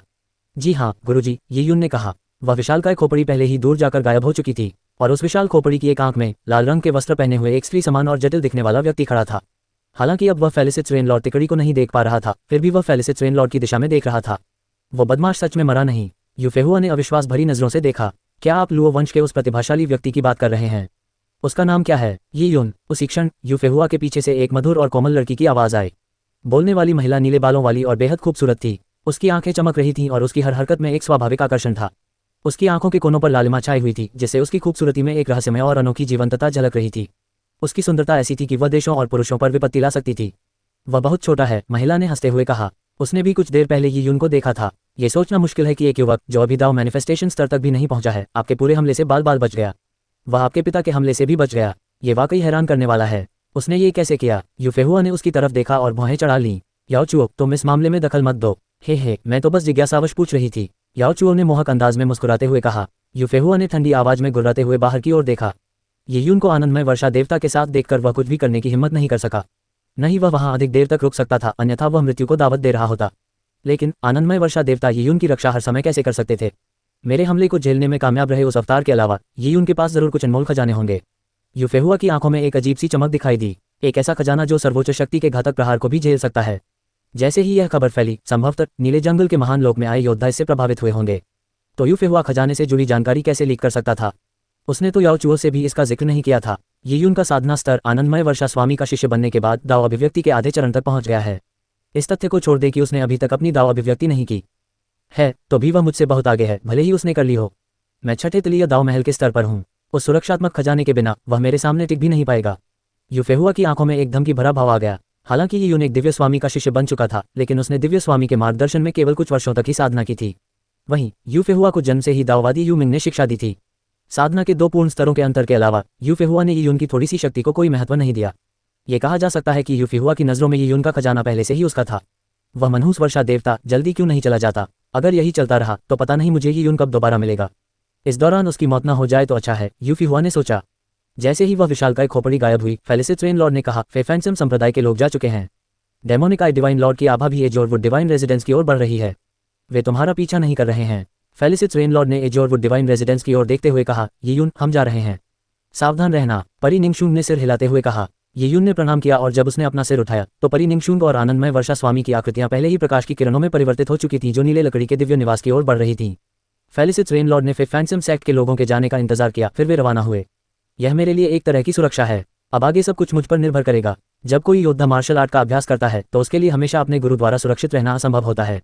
जो योद्धा स्वयं खतरे का सामना करने में असमर्थ हो, उसे मार्शल आर्ट का मार्ग अपनाने का कोई अधिकार नहीं है। ये यून ने जमीन की ओर देखा। वह पहली बार एजोरवुड ग्रेट वर्ल्ड में आया था और जैसे ही वह उतरने के लिए एक सुरक्षित जगह ढूंढने की तैयारी कर रहा था, अचानक 2 आकृतियां जमीन से उसकी ओर उड़ती हुई आईं। शुरू में दोनों आकृतियां आशंकित महसूस कर रही थीं, लेकिन जब उन्होंने देखा कि ये यून अकेला है तो दोनों आकृतियां तुरंत उसकी ओर तेजी से बढ़ीं। ये यून ने तुरंत सतर्क होकर अपने अंतरस्थानिक छल्ले पर हाथ रखा। अध्याय 996, तलवार की धार का पहला प्रयास। नीले रंग के वस्त्र धारण किए हुए 2 आकृतियां तेजी से उसके पास पहुंची। उनमें से एक ने अपनी पीठ पर भारी भरकम तलवार की म्यान टांग रखी थी, जबकि दूसरे के पास कोई हथियार नहीं था। दोनों योद्धा दाव अभिव्यक्ति के शिखर पर थे और उनकी आभा समृद्ध और सघन थी। उन्होंने ये यून को ध्यान से देखा और फिर मुस्कुराते हुए उससे पूछा, जूनियर ब्रदर, क्या आपको पता है कि अभी अभी यहाँ कौन कौन से सीनियर आए थे? ये यून ने उन पर सरसरी नजर डाली और लापरवाही से कहा, मैं यहाँ उस आभा के कारण आई हूँ जिसे मैंने महसूस किया। जल प्रधान वर्षा स्वामी के शिष्य के रूप में अपनी पहचान को नीले जंगल के विशाल क्षेत्र में दूसरों के सामने आसानी से प्रकट न करना ही बेहतर था। फेफेंसम संप्रदाय को नजरअंदाज करते हुए अगर दूसरों को पता चल जाता तो इस बात की प्रबल संभावना थी कि वे यून को अपना निशाना बना लेंगे। ईर्ष्या या उसके खजानों का लालच जैसे विभिन्न कारण यून पर हमला करने के लिए पर्याप्त प्रेरणा हो सकते थे। तो छोटे भाई ने भी बड़ों को नहीं देखा। दोनों ने सिर हिलाते हुए कहा, लेकिन फिर भी उन्हें देखना शायद अच्छा न हो। बड़ों को परेशान होना पसंद न आए। ये यून के आगे कुछ न बोलने पर दोनों ने एक दूसरे की ओर देखा। दाढ़ी वाले व्यक्ति ने सौहार्दपूर्वक कहा, छोटे भाई, क्या अब आप अकेले हैं? वे पहले ही समझ चुके थे कि यून दाओ अभिव्यक्ति के अर्धचरण स्तर पर था। जाहिर है, ऐसे व्यक्ति के लिए अकेले नीले लकड़ी के महान लोक में आना असंभव था। हालांकि कई युवा शिष्य अपने संप्रदाय के गुरुओं या वरिष्ठों के साथ आए थे। आपके सम्मानित संप्रदाय के बाकी सदस्य कहाँ हैं? दूसरे व्यक्ति ने चारों ओर देखा, लेकिन वे यहाँ तभी आए थे जब उन्होंने पुष्टि कर ली थी कि आसपास कोई और आभा मौजूद नहीं है। मेरा कोई संप्रदाय नहीं है, ये यून ने कहा। तो फिर आप किसी एकांतवासी गुरु के शिष्य होंगे? दाढ़ी वाले व्यक्ति ने सिर हिलाते हुए कहा। हमारे संप्रदाय के वरिष्ठ सदस्य पहले ही नीले लकड़ी के दिव्य निवास में प्रवेश कर चुके हैं, केवल हम दोनों ही बचे हैं। हालांकि यह स्थान नीले लकड़ी के महान जगत का भीतरी क्षेत्र नहीं है, फिर भी यह काफी खतरनाक जगह है। दाढ़ी वाले आदमी ने गर्मजोशी से कहा, छोटे भाई, अकेले जाने के बजाय हमारे साथ क्यों नहीं आ जाते? आखिर हम एक दूसरे का ख्याल रख सकते हैं। दूसरे व्यक्ति ने कुछ नहीं कहा, लेकिन उसने उत्सुकता भरी निगाहों से ये यून की ओर देखा। ये यून ने अपनी ठुड्डी पर हाथ फेरा और उन दोनों को देखा। वह उन्हें मना करने की सोच रहा था, लेकिन अचानक उसे कुछ सूझा। उसने अपना इरादा बदल दिया और कहा, ठीक है, ये बहुत बढ़िया है। हम दोनों भी अभी अभी एजोरवुड ग्रेट वर्ल्ड में आए हैं। हमें कुछ भी नहीं पता और हम बस इधर उधर देखेंगे। चलिए एक दूसरे को जान लेते हैं। कौन जाने, शायद हम भविष्य में दोस्त बन जाएं। दोनों व्यक्तियों ने नीचे उतरने की पहल की। ये यून धीरे धीरे उनके पीछे पीछे चलने लगी। वहाँ की इमारतें काफी नई लग रही हैं। उनकी सुरक्षा के लिए कोई सुरक्षा व्यवस्था होनी चाहिए। अंदर की चीजें अभी भी संरक्षित होनी चाहिए। दाढ़ी वाले व्यक्ति ने एक विशेष आंगन की ओर इशारा करते हुए कहा। आंगन उस विशाल वृक्ष की जड़ों के बगल में स्थित था। हालांकि आंगन की विशाल दीवारें लगभग 100 फीट ऊंची थीं, फिर भी वृक्ष की जड़ों के सामने आंगन बहुत छोटा प्रतीत होता था। नीला दिव्य वृक्ष, जो नीले रंग की लकड़ी के विशाल संसार को थामे हुए था, बहुत ही विशाल था। दूसरे आदमी ने कहा, अगर कुछ हुआ तो हम उन्हें बराबर बराबर बांट लेंगे। ठीक है, ये यून ने सिर हिलाया। आंगन में प्रवेश करने के बाद ये यून ने उत्सुकतापूर्वक आंगन के चारों ओर देखा। आंगन में तरह तरह की विचित्र चट्टानों पर नक्काशी थी, जबकि जमीन पत्तियों की नक्काशी से भरी हुई थी। आंगन में प्रवेश करते ही ऐसा लगता था मानो कोई प्राचीन काल में लौट आया हो। ये प्रांगण संभवतः 100 मिलियन वर्षों से अधिक समय से वीरान पड़ा था, लेकिन इसे देखकर ऐसा प्रतीत होता था मानो कोई हाल ही में यहाँ रुका हो। अगर सौर पैनलों द्वारा इसे संरक्षित न किया गया होता तो ये कब का खंडहर बन चुका होता।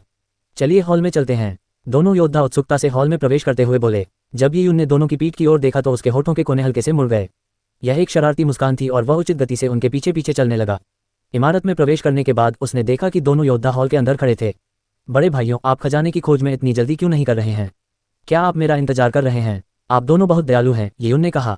दोनों योद्धा खिलखिलाकर हंसे और बोले, बेशक हमें छोटे भाई का इंतजार करना होगा।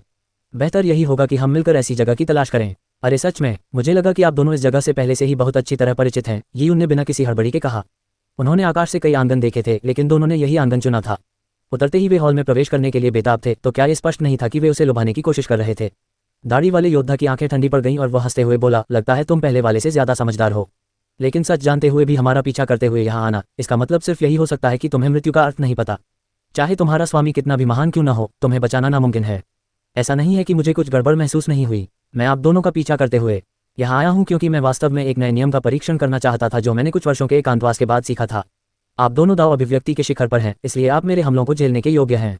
ये यून ने अपनी तलवार निकाली। नीले जंगल के विशाल संसार के खुलने के साथ ही आनंदमय वर्षा स्वामी ने पहले ही कहा था कि वहां दाव महल स्तर के कई योद्धा होंगे। दाव अभिव्यक्ति स्तर के शिखर पर भी लोग होंगे, लेकिन वे अपेक्षाकृत दुर्लभ होंगे। अब जब ये उनका सामना उनमें से दो से हो चुका था, तो उसने अपनी शक्ति का आकलन करने के लिए उनका उपयोग करने की योजना बनाई। उसकी अंतरात्मा ने उसे बताया कि नीले जंगल के विशाल संसार में उसका अभियान खतरों से भरा होगा। चूंकि उसकी शक्ति पर्याप्त नहीं थी, इसलिए उसे अपनी शक्ति बढ़ाने के लिए युद्ध करना आवश्यक था। अब स्वेच्छा से युद्ध करने का अवसर उसके सामने था, इसलिए ये यून स्वाभाविक रूप से इसे अस्वीकार नहीं करेगा। क्या दोनों बेहद क्रोधित थे? वे दाव अभिव्यक्ति के शिखर पर पहुंचे योद्धा थे, लेकिन क्या वे केवल आधे चरण की दाव अभिव्यक्ति स्तर के योद्धा के हमलों को झेलने के योग्य थे? योद्धाओं के कुछ कहने से पहले ही दाढ़ी वाले योद्धा के चेहरे के भाव बदल गए। सावधान रहो, उद्धरण चिन्ह सु। एक ठंडी तलवार की किरण उसकी बोलने की गति से भी तेज निकली। ऐसा लगा मानो वह किसी प्राचीन स्थानिक कालिक आयाम से निकली हो और बिना किसी चेतावनी के दाढ़ी वाले योद्धा पर हमला कर दिया हो। योद्धा की आंखें गंभीरता से चमक उठीं और वह दहाड़ते हुए अपने दोनों हाथों से तलवार की किरण पर प्रहार करने लगा। उसके हाथों में युवांची ऊर्जा समाहित थी, जिससे वे अत्यंत शक्तिशाली हो गए थे। उसकी हथेली का एक प्रहार किसी व्यक्ति की हड्डियों को चकनाचूर कर सकता था, और उसकी हथेलियों के बीच युवांची से संपीड़ित एक घूमती हुई गेंद थी। यह न केवल तलवार की किरण को झेलने में सक्षम थी, बल्कि साधारण तलवारों को चकनाचूर करने में भी सक्षम थी। तुम्हारी इतनी साधना शक्ति होते हुए भी मुझ पर वार करने की हिम्मत कैसे हुई? योद्धा दहाड़ा। उसके हाथों से जोरदार आवाज निकली और उसने अचानक तलवार की किरण को पकड़ लिया। बूम! योद्धा की हथेलियों से एक शक्तिशाली विद्युत तरंग बाहर की ओर फैल गई। इसे ब्लॉक कर दिया गया, लेकिन उसी क्षण योद्धा के चेहरे के भाव में अचानक और जबरदस्त बदलाव आया। उसके हाथ तेजी से सिकुड़ने लगे थे। उसकी बांह के पिछले हिस्से की नसें उभरने लगी थीं और त्वचा पर दाग धब्बे पड़ने लगे थे। उसका हाथ आश्चर्यजनक रूप से बूढ़ा हो गया था। ये सब क्या हो रहा था? उसने तलवार की किरण को स्पष्ट रूप से रोक दिया था। दाढ़ी वाले आदमी ने यह दृश्य देखकर स्तब्ध रह गया। ये कैसी हड़ताल थी? बड़े भाई, चलो मिलकर उसे मार डालते हैं, दाढ़ी वाले आदमी ने क्रोध से दहाड़ते हुए कहा। लेकिन उसी क्षण यियुन का अगला हमला आ चुका था। समय की मुरझाती तलवार। यियुन की आवाज़ तैरती हुई तलवार की किरणों के साथ सुनाई दी। तलवार की किरणों में आक्रमण करने की शक्ति की कमी प्रतीत होती थी, लेकिन अगर उन्हें रोका भी जा सकता था तो उन्हें रोकने वालों में तेजी से बुढ़ापे के लक्षण दिखाई देने लगते थे। दोनों योद्धाओं ने बेतहाशा बचाव और आक्रमण किया, लेकिन वे खुद को असहाय पाते रहे। युवक की तलवारबाजी की तकनीकें बेहद भयावह थीं। उनकी मार्शल आर्ट, दाव डोमेन या कोई भी अन्य कौशल उसके हमलों को रोक नहीं पा रहा था। इससे भी अधिक निराशाजनक बात यह थी कि युवक केवल एक ही चाल चल सकता था। वह बार बार एक ही तरह की तलवार की किरणें चलाता था। उसके पास कोई और चाल नहीं थी। दाव डोमेन को प्रकट करने की तो बात ही दूर थी, लेकिन वह तलवार की ऐसी किरण थी जिसने उन्हें निराशा में डूबने पर मजबूर कर दिया। बहुत जल्द ही उन्हें यह एहसास हो गया कि वे जीत नहीं सकते। बड़े भाई, मेरे साथ काम करो और हमारे सभी तुरुप के पत्तों का इस्तेमाल करो, दाढ़ी वाले आदमी ने चिल्लाकर कहा। यियुन ने दोनों को एक बेपरवाह नज़र से देखा। यह पहली बार था जब वह युद्ध में 3 फुट की तलवार का इस्तेमाल कर रहा था, इसलिए वह भी देखना चाहता था कि दोनों के पास कौन से तुरुप के पत्ते हैं। लेकिन उसी क्षण दाढ़ी वाले व्यक्ति की आकृति अचानक सिकुड़ गई और एक सांप जैसी छाया में बदल गई और तेजी से बाहर निकल गई। यियुन हैरान रह गई, जबकि दूसरे योद्धा ने जोर से गाली देते हुए कहा, तुम्हारी भयानक मौत होगी। चिंता मत करो, वह बहुत जल्द तुम्हारे साथ नरक में जाएगा। यियुन ने वार किया और योद्धा के सुरक्षात्मक युआंची को आसानी से चीर दिया। तलवार की किरण किसी झील की सतह को सहलाती हवा की तरह थी, लेकिन जब वह योद्धा के सिर पर पड़ी तो योद्धा का रूप तुरंत तेजी से बदल गया। कुछ ही सेकंड में उसकी सारी शक्ति समाप्त हो गई। उसकी आंखों में क्रोध और भय झलक रहा था। यियुन ने तेजी से आगे बढ़कर उस व्यक्ति की अंतरस्थानिक अंगूठी छीन ली और दाढ़ी वाले व्यक्ति का पीछा करते हुए इमारत से बाहर निकल गई। अध्याय 997। चित्र। दुनिया का आसमान नीला नहीं बल्कि काला था, जैसे स्याही के धब्बे हों। शायद इसका कारण यह था कि नीला जंगल वाला विशाल संसार विनाश के कगार पर था। ऐसा लग रहा था मानो दुनिया के केंद्र में केवल शाश्वत अंधकार छाया हुआ हो। यह अत्यंत दमनकारी प्रतीत होता था। हालांकि इस दमनकारी दबाव के बीच एक सुरम्य उद्यान था, जिसके मध्य में एक दिव्य वृक्ष खड़ा था। यद्यपि संसार अपनी जीवंतता खो रहा था, फिर भी वह दिव्य वृक्ष हरा भरा और भव्य बना रहा, जिसकी भव्य शाखाएं आकाश को छूती थीं। भले ही एज और वुड ग्रेट वर्ल्ड का पतन शुरू हो चुका था, फिर भी इस उद्यान में भरपूर ऊर्जा थी और यह स्वर्ग और पृथ्वी के सार से परिपूर्ण था। इसने लोगों को एक ताजगी और सुखद अनुभूति प्रदान की, मानो वे अंतरिक्ष के इस टुकड़े में अमर हो गए हों। दिव्य वृक्ष अमर रहता है, परंतु संसार ढह रहा है। फिर भी मैं कुछ भी उद्धार करने में असमर्थ हूँ। हल्के हरे रंग की पोशाक पहने एक लड़की दिव्य वृक्ष के सामने प्रणाम कर बैठी थी। उसके चांदी जैसे बाल उसकी पीठ से होते हुए जमीन पर इस प्रकार फैले हुए थे मानो जमीन पर बिखरी हुई चांदी हो। पीछे से देखने पर पता चलता था कि लड़की की गर्दन लंबी और गोरी थी, जो उसके सफेद और छोटे कानों तक पहुंचती थी। इससे वह किसी जंगल में छिपी हुई परी जैसी दिखती थी। लड़की काफी देर तक जमीन पर बैठी रही, फिर धीरे धीरे उठी। उसे महसूस हुआ कि दिव्य वृक्ष और नीले वन के विशाल जगत का भूकंपीय जाल आपस में जुड़ गया है। यह एक ऐसे अजगर की तरह था जो इस दुनिया के ऊपर खड़ा है, शाश्वत और अमर। इस दिव्य वृक्ष को दुनिया की उत्पत्ति के समय लगाया गया था और यह तब तक जीवित रहेगा जब तक दुनिया का विनाश नहीं हो जाता। करोड़ों वर्षों तक ये दिव्य वृक्ष एज और वुड मैनर के साथ साथ रहकर उसका संरक्षक बना रहा। एज और वुड मैनर एक एकांतप्रिय संप्रदाय था। 10,000 परियों के स्वर्ग में एकांतप्रिय संप्रदायों की कोई कमी नहीं थी। अमर वर्षा संप्रदाय और एज और वुड मैनर इसके उदाहरण थे। एज और वुड मैनर के स्वर्ण युग में इसका आकार अमर वर्षा संप्रदाय से कहीं अधिक था। हालांकि अपने चरम पर भी एज और वुड मैनर का बाहरी दुनिया से बहुत कम संपर्क रहा। करोड़ों वर्षों तक एज और वुड मैनर के सदस्य एज और वुड ग्रेट वर्ल्ड में छिपे रहे और केवल अपनी साधना पर ध्यान केंद्रित करते रहे। एज और वुड मैनर के ऐतिहासिक अभिलेखों में दर्ज है कि करोड़ों वर्ष पूर्व एक ऐसी आपदा आई थी जिसने इसे पूरी तरह से नष्ट होने की कगार पर पहुंचा दिया था। हालांकि दिव्य वृक्ष की उपस्थिति के कारण ये पूरी तरह से विनाश से बच गया था। इसी कारणवश उस दिव्य वृक्ष को एज और वुड मैनर के लिए सर्वोच्च महत्व का पैतृक प्रतीक माना जाता था। पब फ्यूचर विज्ञापन। हालांकि भले ही एज और वुड मैनर के लोग उस दिव्य वृक्ष को संरक्षक मानते थे, लेकिन एज और वुड मैनर के लोग जानते थे कि वह दिव्य वृक्ष कभी भी उनका नहीं था। दिव्य वृक्ष एज और वुड ग्रेट वर्ल्ड का हिस्सा था और यह भी संभव था कि दिव्य वृक्ष ही एज और वुड ग्रेट वर्ल्ड का स्वामी हो। करोड़ों वर्ष पूर्व दिव्य वृक्ष ने एज और वुड मैनर पर कृपा की थी जब उसने उन्हें विपत्ति से बचाया था। किंवदंतियों के अनुसार मैनर की महिला स्वामिनी ने दिव्य वृक्ष के समक्ष 3 दिन और 3 रात तक प्रणाम किया, जिसके बाद दिव्य वृक्ष की शक्ति जागृत हुई और एज और वुड मैनर विपत्ति से बच गया। लड़की ऐसे दृश्य की कल्पना करने की हिम्मत भी नहीं कर सकती थी। ऐतिहासिक अभिलेखों के अनुसार उस क्षण से एज और वुड मैनर के जागीरदार का पद अधिकतर महिलाओं द्वारा ही संभाला जाता था। एज और वुड मैनर के बुजुर्ग उस दिन का बेसब्री से इंतजार कर रहे थे जब कोई असाधारण प्रतिभा वाली युवती दिव्य वृक्ष की शक्ति को जागृत कर सकेगी। हालांकि वह चमत्कार फिर कभी नहीं हुआ। वर्तमान समय के करीब एज और वुड ग्रेट वर्ल्ड अपने अंत की ओर अग्रसर था। स्वर्ग पृथ्वी युआंची ऊर्जा में अत्यधिक अस्थिरता आ गई थी, जिससे साधना करना अनुपयुक्त हो गया था। एज और वुड मैनर भी कमजोर पड़ने लगा और उसमें मौजूद विशेषज्ञों की संख्या घटने लगी। धीरे धीरे उनकी प्रतिभा क्षीण होती गई और अंततः एज और वुड मैनर में दरार पड़ गई। कई लोगों ने एज और वुड ग्रेट वर्ल्ड छोड़ दिया और एक बाहरी संस्था स्थापित की, जो दुर्भाग्यवश अप्रत्याशित परिस्थितियों के कारण नष्ट हो गई। जो लोग पीछे रह गए थे उन्होंने एज और वुड ग्रेट वर्ल्ड की रक्षा की, लेकिन उनकी संख्या घटती चली गई। लड़की की पीढ़ी तक आते आते वहां केवल मुट्ठी भर लोग ही बचे थे। और जिस क्षण से एज और वुड मैनर का पतन शुरू हुआ, उस दिव्य वृक्ष ने फिर कभी कुछ नहीं किया। उस लड़की ने एक बार कल्पना की थी कि क्या वह दिव्य वृक्ष की शक्तियों को जागृत करके अपने पूर्वज की तरह बन सकती है। हालांकि उसके अनेक और बार बार किए गए प्रयास व्यर्थ ही फलदायी रहे। उदाहरण के लिए वह आज कई घंटों से उस पवित्र वृक्ष के सामने प्रार्थना कर रही थी। पवित्र वृक्ष अपनी जगह से बिल्कुल नहीं हिला, क्योंकि वह संसार की घटनाओं से अप्रभावित खड़ा था। युवा प्रभु, वे लोग फिर से यहाँ आ गए हैं। लड़की के पीछे सफेद बालों वाली एक बूढ़ी नौकरानी कर्कश आवाज में बोलते हुए उसके पास आए। नौकरानी एक बूढ़ी औरत थी जो हवा में बुझती हुई मोमबत्ती जैसी लग रही थी और उसकी आंखें कुछ बेजान सी लग रही थीं। वह एजोर मैनर की एक पुरानी नौकरानी थी और आमतौर पर हरे रंग के कपड़े पहनी लड़की की दिन प्रतिदिन की जरूरतों का ख्याल रखती थी। गुरु अब जीवित नहीं है। शायद एजोर डिवाइन रेजिडेंस की सुरक्षा व्यवस्था उन्हें रोकने के लिए पर्याप्त नहीं है। लड़की ने थोड़ा सा माथा सिकोड़ा। एजोर ग्रेट वर्ल्ड कभी पूरी तरह से छिपा हुआ था, लेकिन एजोर ग्रेट वर्ल्ड के धीरे धीरे पतन के साथ स्थानिक नोड कमजोर हो गए थे। अंततः इसे दूसरों ने खोज लिया और तब से लोग इस दुनिया की खोजबीन ऐसे कर रहे हैं जैसे ये कोई प्राचीन खंडहर हो। और एजोर मैनर ने वास्तव में प्राचीन काल से अनगिनत खजाने और विरासतें छोड़ी थीं। अगर ये बाहरी लोगों के हाथ लग जाएं तो निश्चित रूप से उनके लिए एक बड़ा अवसर होगा। पब फ्यूचर विज्ञापन। एजोर मैनर पहले से ही जर्जर अवस्था में था। हजारों साल पहले लड़की के स्वामी ने स्थिति को संभालने में कामयाबी हासिल की थी। अपने पूर्वजों द्वारा छोड़ी गई सुरक्षात्मक व्यवस्थाओं के बल पर उन्होंने बाहरी लोगों को बहुत कुछ हासिल करने से रोका। वे एजोर मैनर की विरासत के एक बड़े हिस्से की रक्षा करने में सफल रहे। लेकिन अब उनके स्वामी का देहांत हो चुका था और वे अपने पीछे एक युवती और एक बूढ़ी नौकरानी को छोड़ गए थे, तो वे बाहरी लोगों को कैसे रोक सकते थे। सभी बाहरी लोग बेहद शक्तिशाली थे और उनमें से कोई भी ऐसा नहीं था जिसे ये दोनों हरा सकें। कितना निराशाजनक है। अगर यह 100 मिलियन साल पहले की बात होती जब मेरा एजोर मैनर अपने चरम पर था, तो हमारा एजोर मैनर उन लोगों से नहीं डरता, भले ही उनकी संख्या कई गुना बढ़ जाती। दुर्भाग्यवश वह बूढ़ी नौकरानी एजोर मैनर के प्रति वफादार थी। हालांकि उसने ऐतिहासिक अभिलेखों में वर्णित स्वर्ण युग को कभी नहीं देखा था, फिर भी वह उनके इतिहास के प्रति स्नेह रखती थी। वह पिछली पीढ़ियों के एजोर मैनर के लॉर्ड से भी भली भांति परिचित थी। उन्हें यह भी नहीं पता कि हमारा एजोर मैनर आज तक बचा हुआ है और वे शायद एजोर ग्रेट वर्ल्ड को बिना किसी मालिक की दुनिया मानते हैं। मालिकों के बिना दुनिया के खंडहरों में अवसर तलाशना योद्धाओं की दुनिया में पूरी तरह से जायज था। अपनी वर्तमान स्थिति में लड़की बाहर आने की हिम्मत नहीं कर रही थी। अगर उन बूढ़े संकियों को पता चल जाता कि रहस्यमयी एजोर मैनर का अभी भी कोई उत्तराधिकारी है, तो कौन जाने क्या क्या भयानक घटनाएं घटित होंगी। काश दिव्य वृक्ष जागृत हो जाए। उद्धरण चिन्ह। लड़की ने विशाल दिव्य वृक्ष की ओर देखा। हवा चलने पर बादलों में मौजूद पत्तियां धीरे धीरे हिलने और सरसराहट करने लगीं।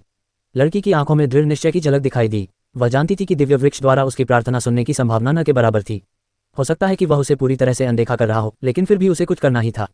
वह एजोर मैनर की इकलौती उत्तराधिकारी थी, इसलिए वह चुपचाप यह नहीं देख सकती थी कि एजोर मैनर की हर चीज दूसरों द्वारा छीन ली जाए। वह उठी और बगीचे से बाहर निकलकर एक सुंदर आंगन में पहुंची। आंगन में एक मेज पर एक चित्र रखा था और उसके सामने भेंट रखी हुई थी।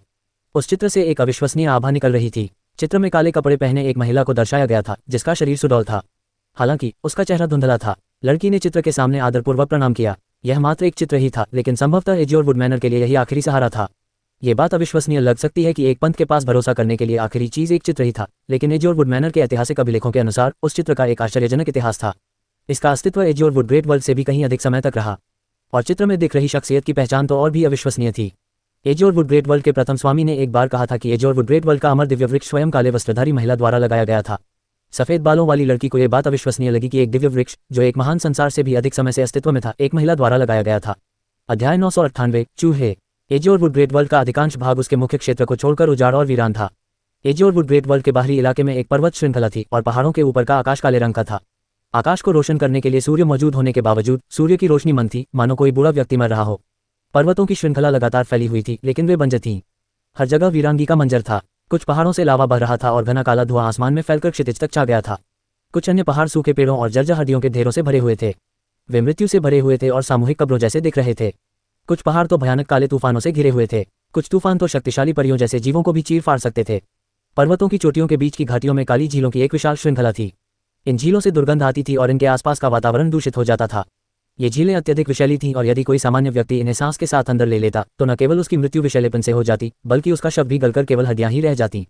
इस वीरान जगह में हमें क्या मिल सकता है? काली झीलों में से एक के पास 2 हटे-कट्टे आदमी इलाके की खोज कर रहे थे। वे किसी बड़े संप्रदाय के युवा प्रतिभाशाली नहीं थे, बल्कि घुमंतु साधकों का एक संघ थे। 10,000 परियों के स्वर्ग में लीग संप्रदायों से बहुत अलग थे। संप्रदायों की अपनी अपनी विरासतें और सख्त नियम थे। संप्रदाय के शिष्य आमतौर पर समान साधना तकनीकों का अभ्यास करते थे। संघों की बात करें तो वे कहीं अधिक अनुशासनहीन थे। संघ केवल समान हितों के लिए एकत्रित हुए लोगों का समूह होता था। उनके द्वारा अपनाई जाने वाली साधना तकनीकें विविध थीं और लोग किसी भी समय संघ छोड़ सकते थे। कुछ संघ तो सीधे सीधे डाकुओं के गिरोह थे, जो विशेष रूप से दूसरों से सशस्त्र डकैती करने के लिए संगठित होते थे। एजोर ग्रेट वर्ल्ड विशाल था, इसलिए इसमें प्रवेश के कई द्वार थे। कुछ विशिष्ट संघों के घुमंतु सदस्य एजोर ग्रेट वर्ल्ड की परिधि में प्रवेश करते थे, लेकिन वे केवल परिधि के आसपास ही मंडराते रहते थे और गहराई में जाने का साहस नहीं करते थे। छोटे भाई, इस नीले वन के विशाल संसार में बहुत कुछ अनमोल है। यह एक पूर्व एकांत संप्रदाय नीले वन संप्रदाय का स्थान था। जब ऐसा प्राचीन संप्रदाय नष्ट हो जाता है तो क्या उसके खजाने किसी भी मायने में कमतर हो सकते हैं? नीले वन संप्रदाय की तो बात ही छोड़िए, अकेले नीले वन के विशाल संसार में ही अनेक अनमोल खजाने छिपे हैं। अब जब संसार विनाश के कगार पर है तो वे साधारण पेड़ पौधे और जानवर सब मर चुके हैं। अब बस वही खजाने बचे हैं जो समय के साथ प्रकट होंगे। जब दोनों आदमी बातचीत कर रहे थे तभी अचानक उन्हें अपने सामने से एक तेज चीख सुनाई दी। मुझे बचाओ, मुझे बचाओ। आवाज मनमोहक थी और स्पष्ट रूप से यह एक युवा लड़की की आवाज थी। क्या बात क्या बात। दोनों व्यक्तियों ने एक दूसरे को देखा और तुरंत आवाज की ओर दौड़ पड़े। सामने का दृश्य देखते ही उनकी आंखें चमक उठीं।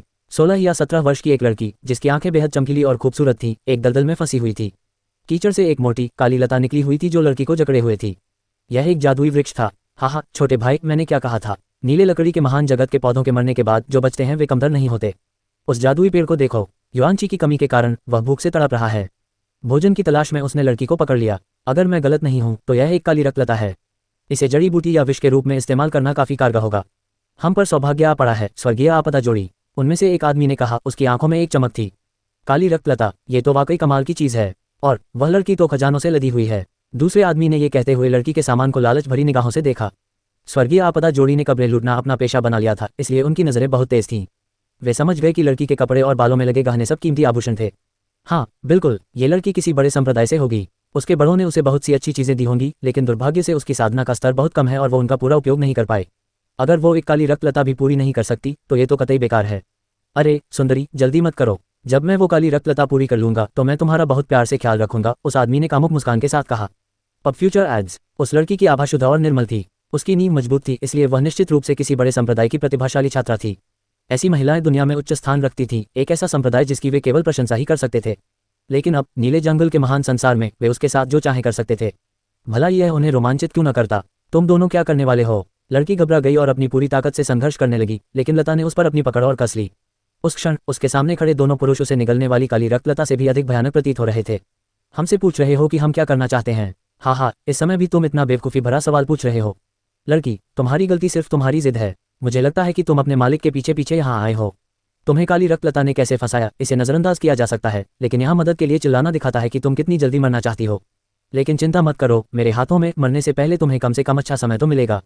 वरिष्ठ भाई, ये युवती कुंवारी लग रही है। वरिष्ठ भाई, आपको पिछली कुंवारी लड़की की कुंवारीपन लेने का सम्मान मिला था, तो क्या इस बार मेरी बारी नहीं होनी चाहिए। स्वर्गीय आपदा के दो दूत लड़की के करीब आते हुए अश्लील और भयावह शब्दों का आदान प्रदान करने लगे। हालांकि उन्होंने अपनी सतर्कता भी कम नहीं की। उनके लिए सबसे पहले काली रक्तलता को नष्ट करना अत्यंत आवश्यक था। बेशक उनकी संयुक्त शक्ति के सामने ब्लैक ब्लड वाइन कोई समस्या नहीं थी। चा स्वर्गीय आपदा की जोड़ी ने उछलते हुए अपनी तलवारें निकाली और दो अलग अलग कोनों से आकर उन्होंने काली रक्तलता पर वार किया। लड़की बेहद भयभीत होकर घबरा गई, लेकिन उसी क्षण काली कीचड़ का एक बड़ा सा ढेर अचानक उसके सामने 30 फीट की दूरी पर फट पड़ा। जी, एक भयानक सांप की फुफकार की आवाज गूंज उठी, जिसका घेरा लगभग 3 आदमियों की भुजाओं के बराबर था। वह कीचड़ से निकला और स्वर्गीय आपदा जोड़ी पर हमला कर दिया। वह क्या है। स्वर्गीय आपदा जोड़ी सतर्क हो गई। हमले से पहले उन्होंने अपनी इंद्रियों का उपयोग करके आसपास के वातावरण का जायजा लिया था, लेकिन उन्हें कोई खतरा नहीं दिखा था। वह विशालकाय अजगर अचानक प्रकट कैसे हुआ। मरना। स्वर्गीय आपदा की जोड़ी ने अचानक अपना निशाना बदल दिया और सांप पर अपनी तलवारों से वार किया। हालांकि उसी क्षण सांप ने अपना मुंह खोला और उसके गले से एक काला भंवर उठने लगा। आसपास का शून्य ढहने लगा और स्वर्गीय आपदा जोड़ी ने महसूस किया कि वे अपने शरीर पर नियंत्रण खो रहे हैं। उन्होंने अपनी तलवारें भी गिरा दी। कानून हावी हो रहे हैं। यह एक जादुई जीव था जो नियमों को निगलने में माहिर था। दोनों भयभीत हो गए, लेकिन अंततः सांप के मुंह में गिर पड़े। भाले जैसे नुकीले दांत उनके शरीर में घुस गए और वे दर्द से चीखने लगे। आह। दोनों ने खून थूका और घोर निराशा में डूब गए। हालांकि सांप का इरादा उन्हें तुरंत मौत देने का नहीं लग रहा था। उन्हें मृत्यु से पहले पीड़ा सहनी पड़ी। पब फ्यूचर एड्स। उसी क्षण स्वर्गीय आपदा जोड़ी को एहसास हुआ कि काली रक्तलता में फंसी लड़की पहले ही भाग चुकी है। वह दलदल के ऊपर शान से खड़ी थी। उसके पैर का अगला हिस्सा पानी की सतह से थोड़ा ऊपर था और उसकी पानी जैसी हरी पोशाक बिल्कुल साफ थी। वह एक खिले हुए सुंदर कमल के फूल की तरह लग रही थी, जिसे देखकर किसी को भी अपनी भद्दी शक्ल पर शर्मा जाए। और उस क्षण लड़की के सुंदर चेहरे पर स्पष्ट रूप से तिरस्कार का भाव था। क्या। जैसे ही उस दिव्य आपदा के शिकार दोनों को यह एहसास हुआ कि उनके सामने खड़ी लड़की कोई अलौकिक प्राणी नहीं है, उनके चेहरे के भाव एकदम बदल गए। असल में मूर्ख तो वे खुद थे। शुरू से ही यह एक सोची समझी चाल थी। तू चुड़ैल है, उनमें से एक आदमी ने दांत पीसते हुए कहा। वह और भी अपशब्दों से लथपथ होना चाहता था, लेकिन उसकी सांसें कमजोर होती जा रही थीं। अंततः वह पूरी तरह से सांप के पेट में समा गया। कितना गंदा मांस है। लिटिल ब्लू को तो इसे खाकर ही उल्टी आने लगती है, लड़की ने माथे पर शिकन के साथ कहा। लिटिल ब्लू के सामने खड़ा विशालकाय सांप ही उसका असली चेहरा था। कीचड़ सांप के शरीर से बह रहा था, जिससे उसकी खूबसूरत नीली परतें दिखाई दे रही थीं। हालांकि सांप कीचड़ में था, लेकिन उस पर कीचड़ का कोई निशान नहीं था। उसी क्षण लड़की के बगल में मौजूद शून्य में एक हलचल हुई।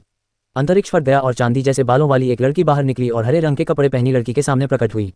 चूहे, तुमने फिर से शरारत शुरू कर दी है। तुमने मनमर्जी से नीले लकड़ी के दिव्य निवास को छोड़ दिया और इतनी दूर आ गई। अगर तुम्हारी मुलाकात किसी सचमुच शक्तिशाली व्यक्ति से हुई तो क्या तुम वापस लौट पाओगी। चांदी जैसे बालों वाली लड़की ने चूहे को फटकारा। उसकी हरकतों पर वह स्पष्ट रूप से क्रोधित थी।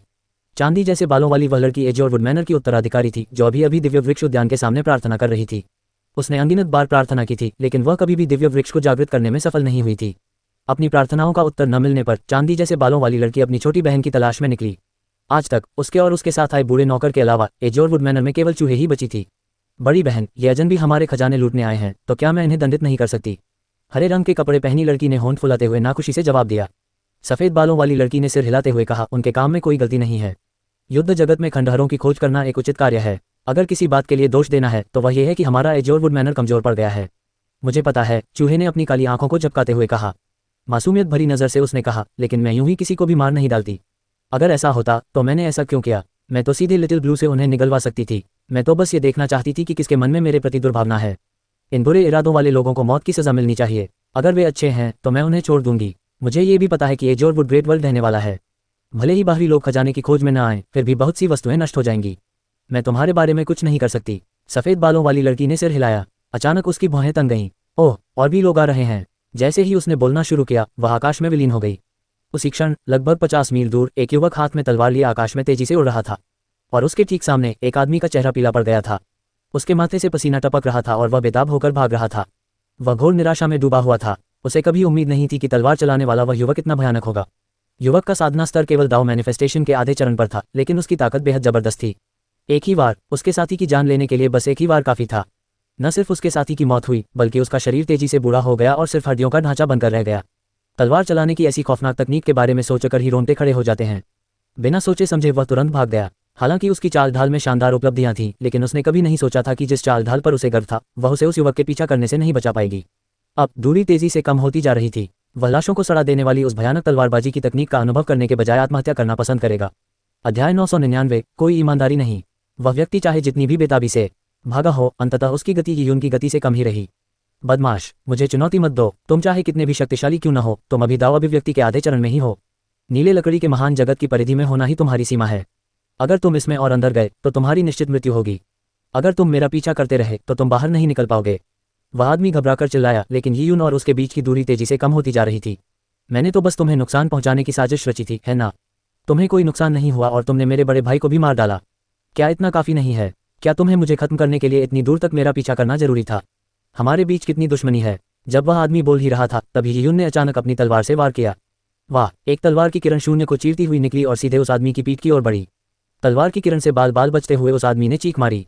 हालांकि वह उससे बच निकलने में कामयाब रहा, लेकिन उसके साथ आए हवा उसकी पीठ से टकराए। पल भर में एक अवर्णनीय अनुभूति ने उसके शरीर की हर कोशिका को जकड़ लिया। वह व्यक्ति कांपने लगा, मानो उस हमले ने उसके जीवन के स्रोत पर ही प्रहार कर दिया हो।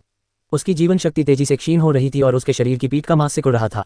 यहाँ तक कि उसके कपड़े भी राख में तब्दील हो गए थे। यही समय के बीतने की शक्ति थी। समय के नियम और क्षय के नियम शुरू से ही एक दूसरे के साथ अच्छी तरह से तालमेल बिठाते थे। दो नियमों के एक में विलीन हो जाने के कारण भले ही वह तलवार की किरण से बचने में कामयाब रहा हो, लेकिन उसके साथ चलने वाली हवाओं की ताकत ने ही उसकी जीवन शक्ति को खत्म कर दिया था। आहा! वह व्यक्ति हताशा में चीख उठा। वह भली भांति जानता था कि यीयुन के प्रहार ने उसकी घटती हुई शक्ति के कारण उसे पूरी तरह नष्ट कर दिया था। वह न केवल मार्शल आर्ट का अभ्यास नहीं कर सकता था, बल्कि उसकी आयु भी बहुत कम हो गई थी। मैं तुमसे मुकाबला करूंगा। वह आदमी मुड़ा और क्रोधित जानवर की तरह यीयुन पर बेतहाशा झपटा। यीयुन ने अपनी तलवार उठाई और उसे उस आदमी के माथे पर वार कर दिया। पुआ! उस आदमी का शरीर बुरी तरह कांपने लगा और उसकी आंखों की चमक फीकी पड़ गई। उसके शरीर का क्षरण भौहों के बीच से शुरू हुआ और चारों दिशाओं में फैल गया। उसकी त्वचा और मांस सिकुड़ते और सूखते जा रहे थे, मानो धूल में बदल रहे हों।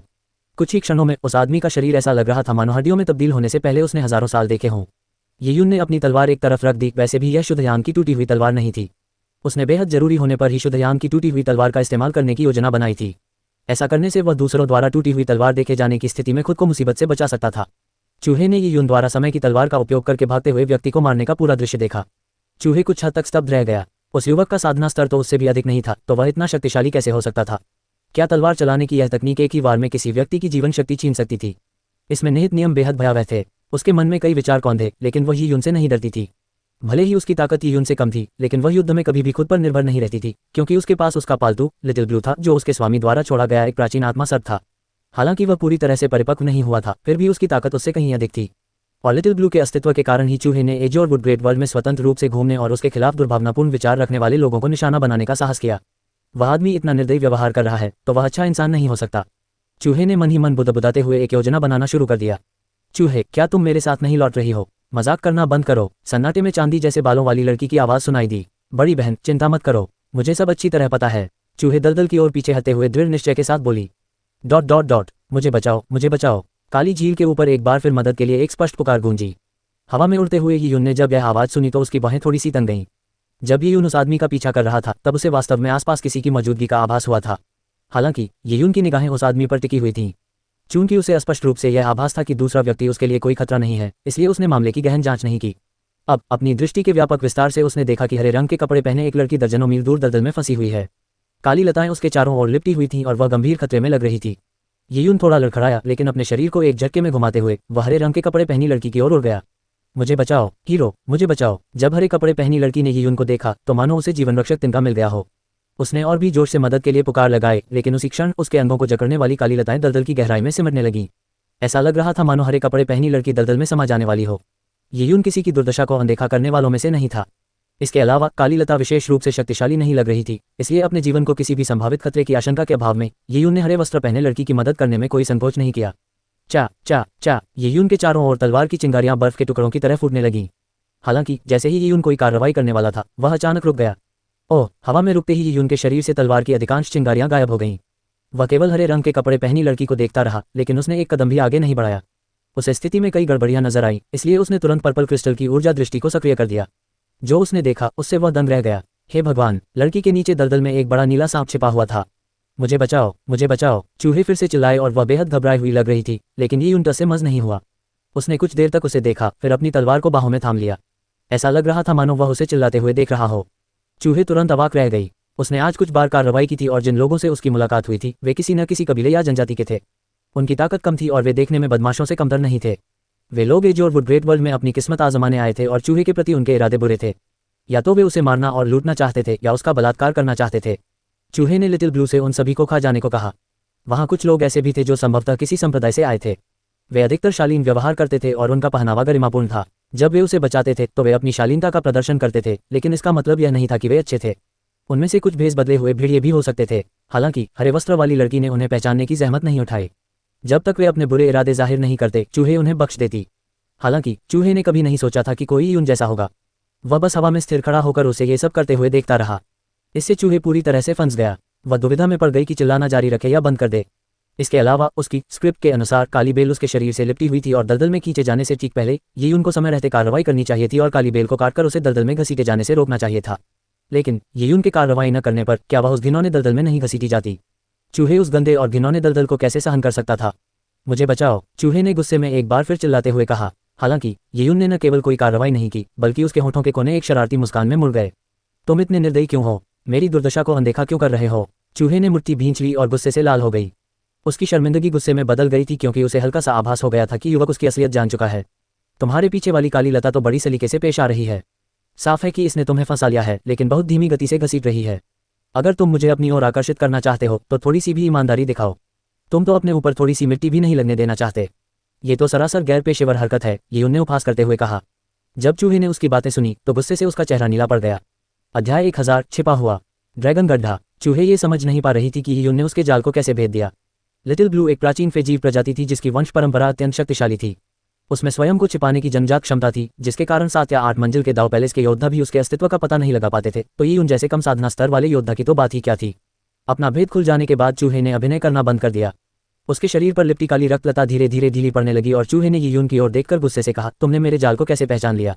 मैं तुम्हें क्यों बताऊं? तुमने दूसरों की सहानुभूति का फायदा उठाकर जाल बिछाया और फिर एक जादुई जानवर का इस्तेमाल करके उन्हें खा गई। किसने सोचा था कि इतनी कम उम्र और खूबसूरती के बावजूद तुम्हारा दिल इतना क्रूर होगा? येयुन को स्वाभाविक रूप से चूहे के अतीत या इरादों के बारे में कुछ नहीं पता था। वह बस इतना जानता था कि चूहे ने उसे मारने और लूटने के लिए जाल बिछाया था। हालांकि 10,000 परियों के स्वर्ग में ऐसी घटनाएं आम थीं। अगर कोई मारा जाता था तो इसके लिए केवल उसकी कमजोरी ही जिम्मेदार थी। दूसरों को दोष देने के लिए कुछ खास नहीं था। चूहे गुस्से से भड़क उठी। उसे समझ नहीं आ रहा था कि क्या कहे, इसलिए उसने होंठ फुलाकर चुप रहना ही बेहतर समझा। उसने उस आदमी को खुद ही निष्कर्ष निकालने दिया। येयुन की बाहें थोड़ी तंग गईं क्योंकि वह लड़की के हावभाव से समझ गया था कि इस मामले के पीछे कोई कहानी है। अब जब उसका असली चेहरा सामने आ चुका था तो उसे दिखावा जारी रखने की कोई जरूरत नहीं थी। हालांकि कारण चाहे जो भी हो, येयुन उस हरे वस्त्रधारी लड़की के पास बेवजह नहीं जाएगा। लड़की द्वारा पाले गए आध्यात्मिक सर्प की आभा अत्यंत शक्तिशाली थी। इससे येयुन को नीले सर्प से निपटने का आत्मविश्वास नहीं रहा जब तक कि वह आनंदमय वर्षा स्वामी की तलवार की शक्ति का उपयोग न करे, लेकिन इससे होने वाला नुकसान लाभ से कहीं अधिक होगा। येयुन के मन में एक विचार कौंधा जब उसकी नजर उस लड़की से कुछ ही दूरी पर स्थित एक जगह पर पड़ी। शून्य में एक विकृति थी और बैंगनी क्रिस्टल की ऊर्जा दृष्टि से येयुन ने पुष्टि की कि वहां एक और व्यक्ति खड़ा था। इसके अलावा उस व्यक्ति की आभा बहुत ही अनोखी थी। ... उस समय एज और वुड ग्रेट वर्ल्ड के मुख्य क्षेत्र में एक निर्जन घाटी में एक विशाल खाई थी।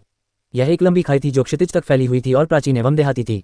ऊपर से देखने पर वह विशालकाय खाई किसी अजगर की तरह जमीन पर टेढ़े मेढ़े रास्ते बनाती हुई प्रतीत होती थी।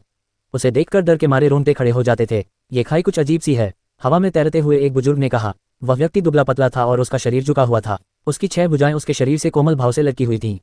यदि ये यूं यहाँ होता तो वह तुरंत उस बुजुर्ग को फेफैंगसम संप्रदाय के सर्वोच्च गुरु गुई हुआजी के रूप में पहचान लेता। जब ये यून ओरेकल फे किंगडम पहुंचा तब गुई हुआजी ने एक भयानक हथेली के हमले से उस पर वार किया, जिससे ये उनकी जान बाल बाल बची। और गुई हुआजी के बगल में एक अधेड़ उम्र का आदमी था जिसका शरीर हल्के काले धुंध से ढका हुआ था। उसका चेहरा पीला था और उसके बाल चांदी जैसे घने थे। उनमें धातु जैसी चमक थी और वह बेहद आकर्षक लग रहा था। उसकी बाहों के बीच एक हल्की सी लकीर थी। वह एक बंद आंख थी। उसने फेफैंगसम संप्रदाय के अधिकांश बुजुर्गों की तरह ढीले ढाले काले वस्त्र नहीं पहने थे, बल्कि उसने अपने पद के अनुरूप एक सुगठित वस्त्र पहना था। वह किसी नश्वर लोक के कुलीन व्यक्ति जैसा लग रहा था। चांदी जैसे बालों वाला वह व्यक्ति फेफैंगसम संप्रदाय का असली सत्ताधारी था, डेमोनिक आई डिवाइन लॉर्ड। राक्षसी नेत्र वाले दिव्य स्वामी ने विशाल खाई को देखा और काफी देर तक उस पर विचार करने के बाद कहा, अगर मैं गलत नहीं हूं तो यह छिपा हुआ ड्रैगन गड्ढा नामक एक प्राचीन संरचना है। मैंने कभी उम्मीद नहीं की थी कि इतिहास की किताबों में दर्ज छिपा हुआ ड्रैगन गड्ढा नीले जंगल के विशाल संसार में यहाँ दिखाई देगा। मुझे लगा था कि छिपा हुआ ड्रैगन गड्ढा की कला बहुत पहले लुप्त हो गई थी। ओह, छिपा हुआ ड्रैगन गड्ढा। गुई हुआजी ने घुमावदार घाटी की ओर देखा और वास्तव में यह एक ड्रैगन को दफनाने के लिए खोदे गए गड्ढे जैसा लग रहा था। हाँ, बिल्कुल सही। हिडन ड्रैगन पिट में सीलबंद एक शक्तिशाली मंत्र से युक्त एक शक्तिशाली आत्मा जड़ का उपयोग करके एक स्थानिक क्षेत्र की रक्षा की जाती है। तथाकथित ड्रैगन एक आत्मा जड़ ही होनी चाहिए। मुझे कभी उम्मीद नहीं थी कि एज और वुड मैनर में ऐसी रहस्यमयी वस्तु होगी। खैर, ये जिसकी भी रक्षा कर रही हो, मैं इसे खोदकर निकाल लूंगा। डेमोनिक आई डिवाइन लॉर्ड की आंखों में एक तिरस्कार भरी मुस्कान झलक उठी और उसने अचानक हाथ हिलाया। उसके पीछे खून से लथपथ धुंध का एक गुबार फूटा और एक विशाल खून के रंग की खोपड़ी में बदल गया। छिपा हुआ ड्रैगन पिट शक्तिशाली है, लेकिन बहुत समय बीत चुका है। इसकी संरचना कमजोर हो चुकी है। आज मैं अपने रक्त जैद खोपड़ी का उपयोग करके उस बूढ़े ड्रैगन को खा जाऊंगा। जैसे ही दानवी नेत्र दिव्य स्वामी ने बोलना शुरू किया, उन्होंने अपने हाथ से एक व्यापक इशारा किया। धमाका। एक जोरदार धमाके के साथ खून से सना हुआ खोपड़ी उल्कापिंड की तरह हिडन ड्रैगन पिट की ओर उड़ गया। एक प्रचंड विस्फोट के साथ ही जमीन के बड़े बड़े हिस्से धंस गए। इस तरह के विस्फोट से एक खाली जगह ढह गई। दूर स्थित पहाड़ों के बड़े बड़े हिस्से ढह गए क्योंकि चट्टानों में दरारों से लावा फूट पड़ा और 50 किलोमीटर ऊपर आकाश में जा गिरा। ओह, ये दुनिया बहुत कमजोर है। महापुरुष, आपके उस प्रहार से तो दुनिया लगभग ढह ही गई थी। एज और वुड ग्रेट वर्ल्ड वाकई कमजोर है, लेकिन मेरी ताकत से इसे आसानी से नष्ट नहीं किया जा सकता। ऐसा लगता है कि हिडन ड्रैगन पिट न केवल किसी चीज की रक्षा कर रहा है, बल्कि दुनिया को भय में रखकर उसे जल्द ही ढहने से भी रोक रहा है। अगर मैं हिडन ड्रैगन पिट खोल दूं तो इससे इस दुनिया का पतन और भी तेज हो जाएगा। गुई हुआजी के बगल में बैठे दाओवादी यूमिंग ने पूछा, तो क्या हम इसे अभी भी खोलने जा रहे हैं? बिल्कुल। हालांकि इससे इस दुनिया के पतन की गति तेज हो जाएगी, लेकिन वास्तविक पतन में एक निश्चित समय लगेगा। इससे हम पर कोई असर नहीं पड़ेगा। ये दुनिया तो निश्चित रूप से ढहने वाली है, तो इसे जबरदस्ती स्थिर करने के लिए किसी कृत्रिम संरचना का इस्तेमाल करने का क्या फायदा? मैं इसे धक्का देकर ही क्यों न ढहा दूं? जैसे ही डेमोनिक आई डिवाइन लॉर्ड ने बोलना शुरू किया, उसने एक बार फिर अपनी ब्लड जेड स्कल निकाली। धमाका, धमाका, धमाका, धमाका। प्राचीन छिपा हुआ ड्रैगन गड्ढा लाखों वर्षों से एक प्राचीन खंडहर के रूप में संरक्षित था, लेकिन भले ही एज और वुड मैनर की हर पीढ़ी के सबसे शक्तिशाली सदस्य ने इसे और मजबूत किया, फिर भी यह ब्लड जेड स्कल के विनाशकारी प्रभाव को सहन नहीं कर सका। अंततः ये स्रोत से ही ढहने लगा। ... और इस समय 5000 किलोमीटर से भी अधिक दूर ये यून अभी भी चूहे के बगल में विकृत अंतरिक्ष का अवलोकन कर रहा था। उसने पुष्टि कर ली थी कि वहां एक और लड़की खड़ी थी। उस लड़की का व्यक्तित्व बहुत ही खास था और किसी कारणवश उसे एक जानी पहचानी सी अनुभूति हुई, जिससे ये यून असमंजस में पड़ गया। क्या वह उस लड़की को जानता था? इस दूरस्थ नीले जंगल वाले विशाल संसार में भला कोई ऐसा व्यक्ति कैसे हो सकता है जिसे वह जानता हो? ये यून को तुरंत लिन शिंटोंग की याद आई, लेकिन दुर्भाग्य से उस लड़की की आभा लिन शिंटोंग से स्पष्ट रूप से भिन्न थी। इससे ये यून ने हल्की सी आह भरी। 12 दिव्य आकाशों के विशाल विस्तार में वह लिन शिंटोंग को कैसे ढूंढ पाएगा? कुछ क्षणों के चिंतन के बाद ये यून ने एक बार फिर उस विकृत शून्य की ओर देखा। हालांकि उसे यकीन था कि वह लिन शिंटोंग नहीं थी, फिर भी वह जानना चाहता था कि उस लड़की को देखकर उसे इतना परिचित सा एहसास क्यों हो रहा था। जब ये यून इस बारे में सोच ही रही थी, तभी अचानक हरे कपड़े पहनी लड़की के सामने कीचड़ में हलचल मच गई। एक बड़ा नीला सांप निकला और चारों ओर बड़ी मात्रा में काली कीचड़ उछालने लगा। ये यून का दिल जोर से धड़कने लगा जब उसने अपनी तलवार निकाली। उसने सोचा था कि नीला सांप उस पर हमला करेगा, लेकिन उसे यह उम्मीद नहीं थी कि हरे कपड़े पहनी लड़की भी घबरा जाएगी। लिटिल ब्लू, तुम क्या कर रही हो? हरे रंग के कपड़े पहनी लड़की पीछे हट गई क्योंकि चारों ओर छिपकी हुई कीचड़ उसके कपड़ों को गंदा करने वाली थी। नीले रंग का सांप छटपटा रहा था और हरे रंग के कपड़े पहनी लड़की की विनतियों को पूरी तरह से अनसुना कर रहा था। इसके बजाय वह अत्यधिक भय और बेचैनी प्रकट कर रहा था। लिटिल ब्लू, क्या ऐसा हो सकता है? ओह नहीं! हरे रंग के कपड़े पहनी लड़की के बगल में अंतरिक्ष विकृत हो गया क्योंकि चांदी के बालों वाली एक लड़की शून्य से बाहर निकली।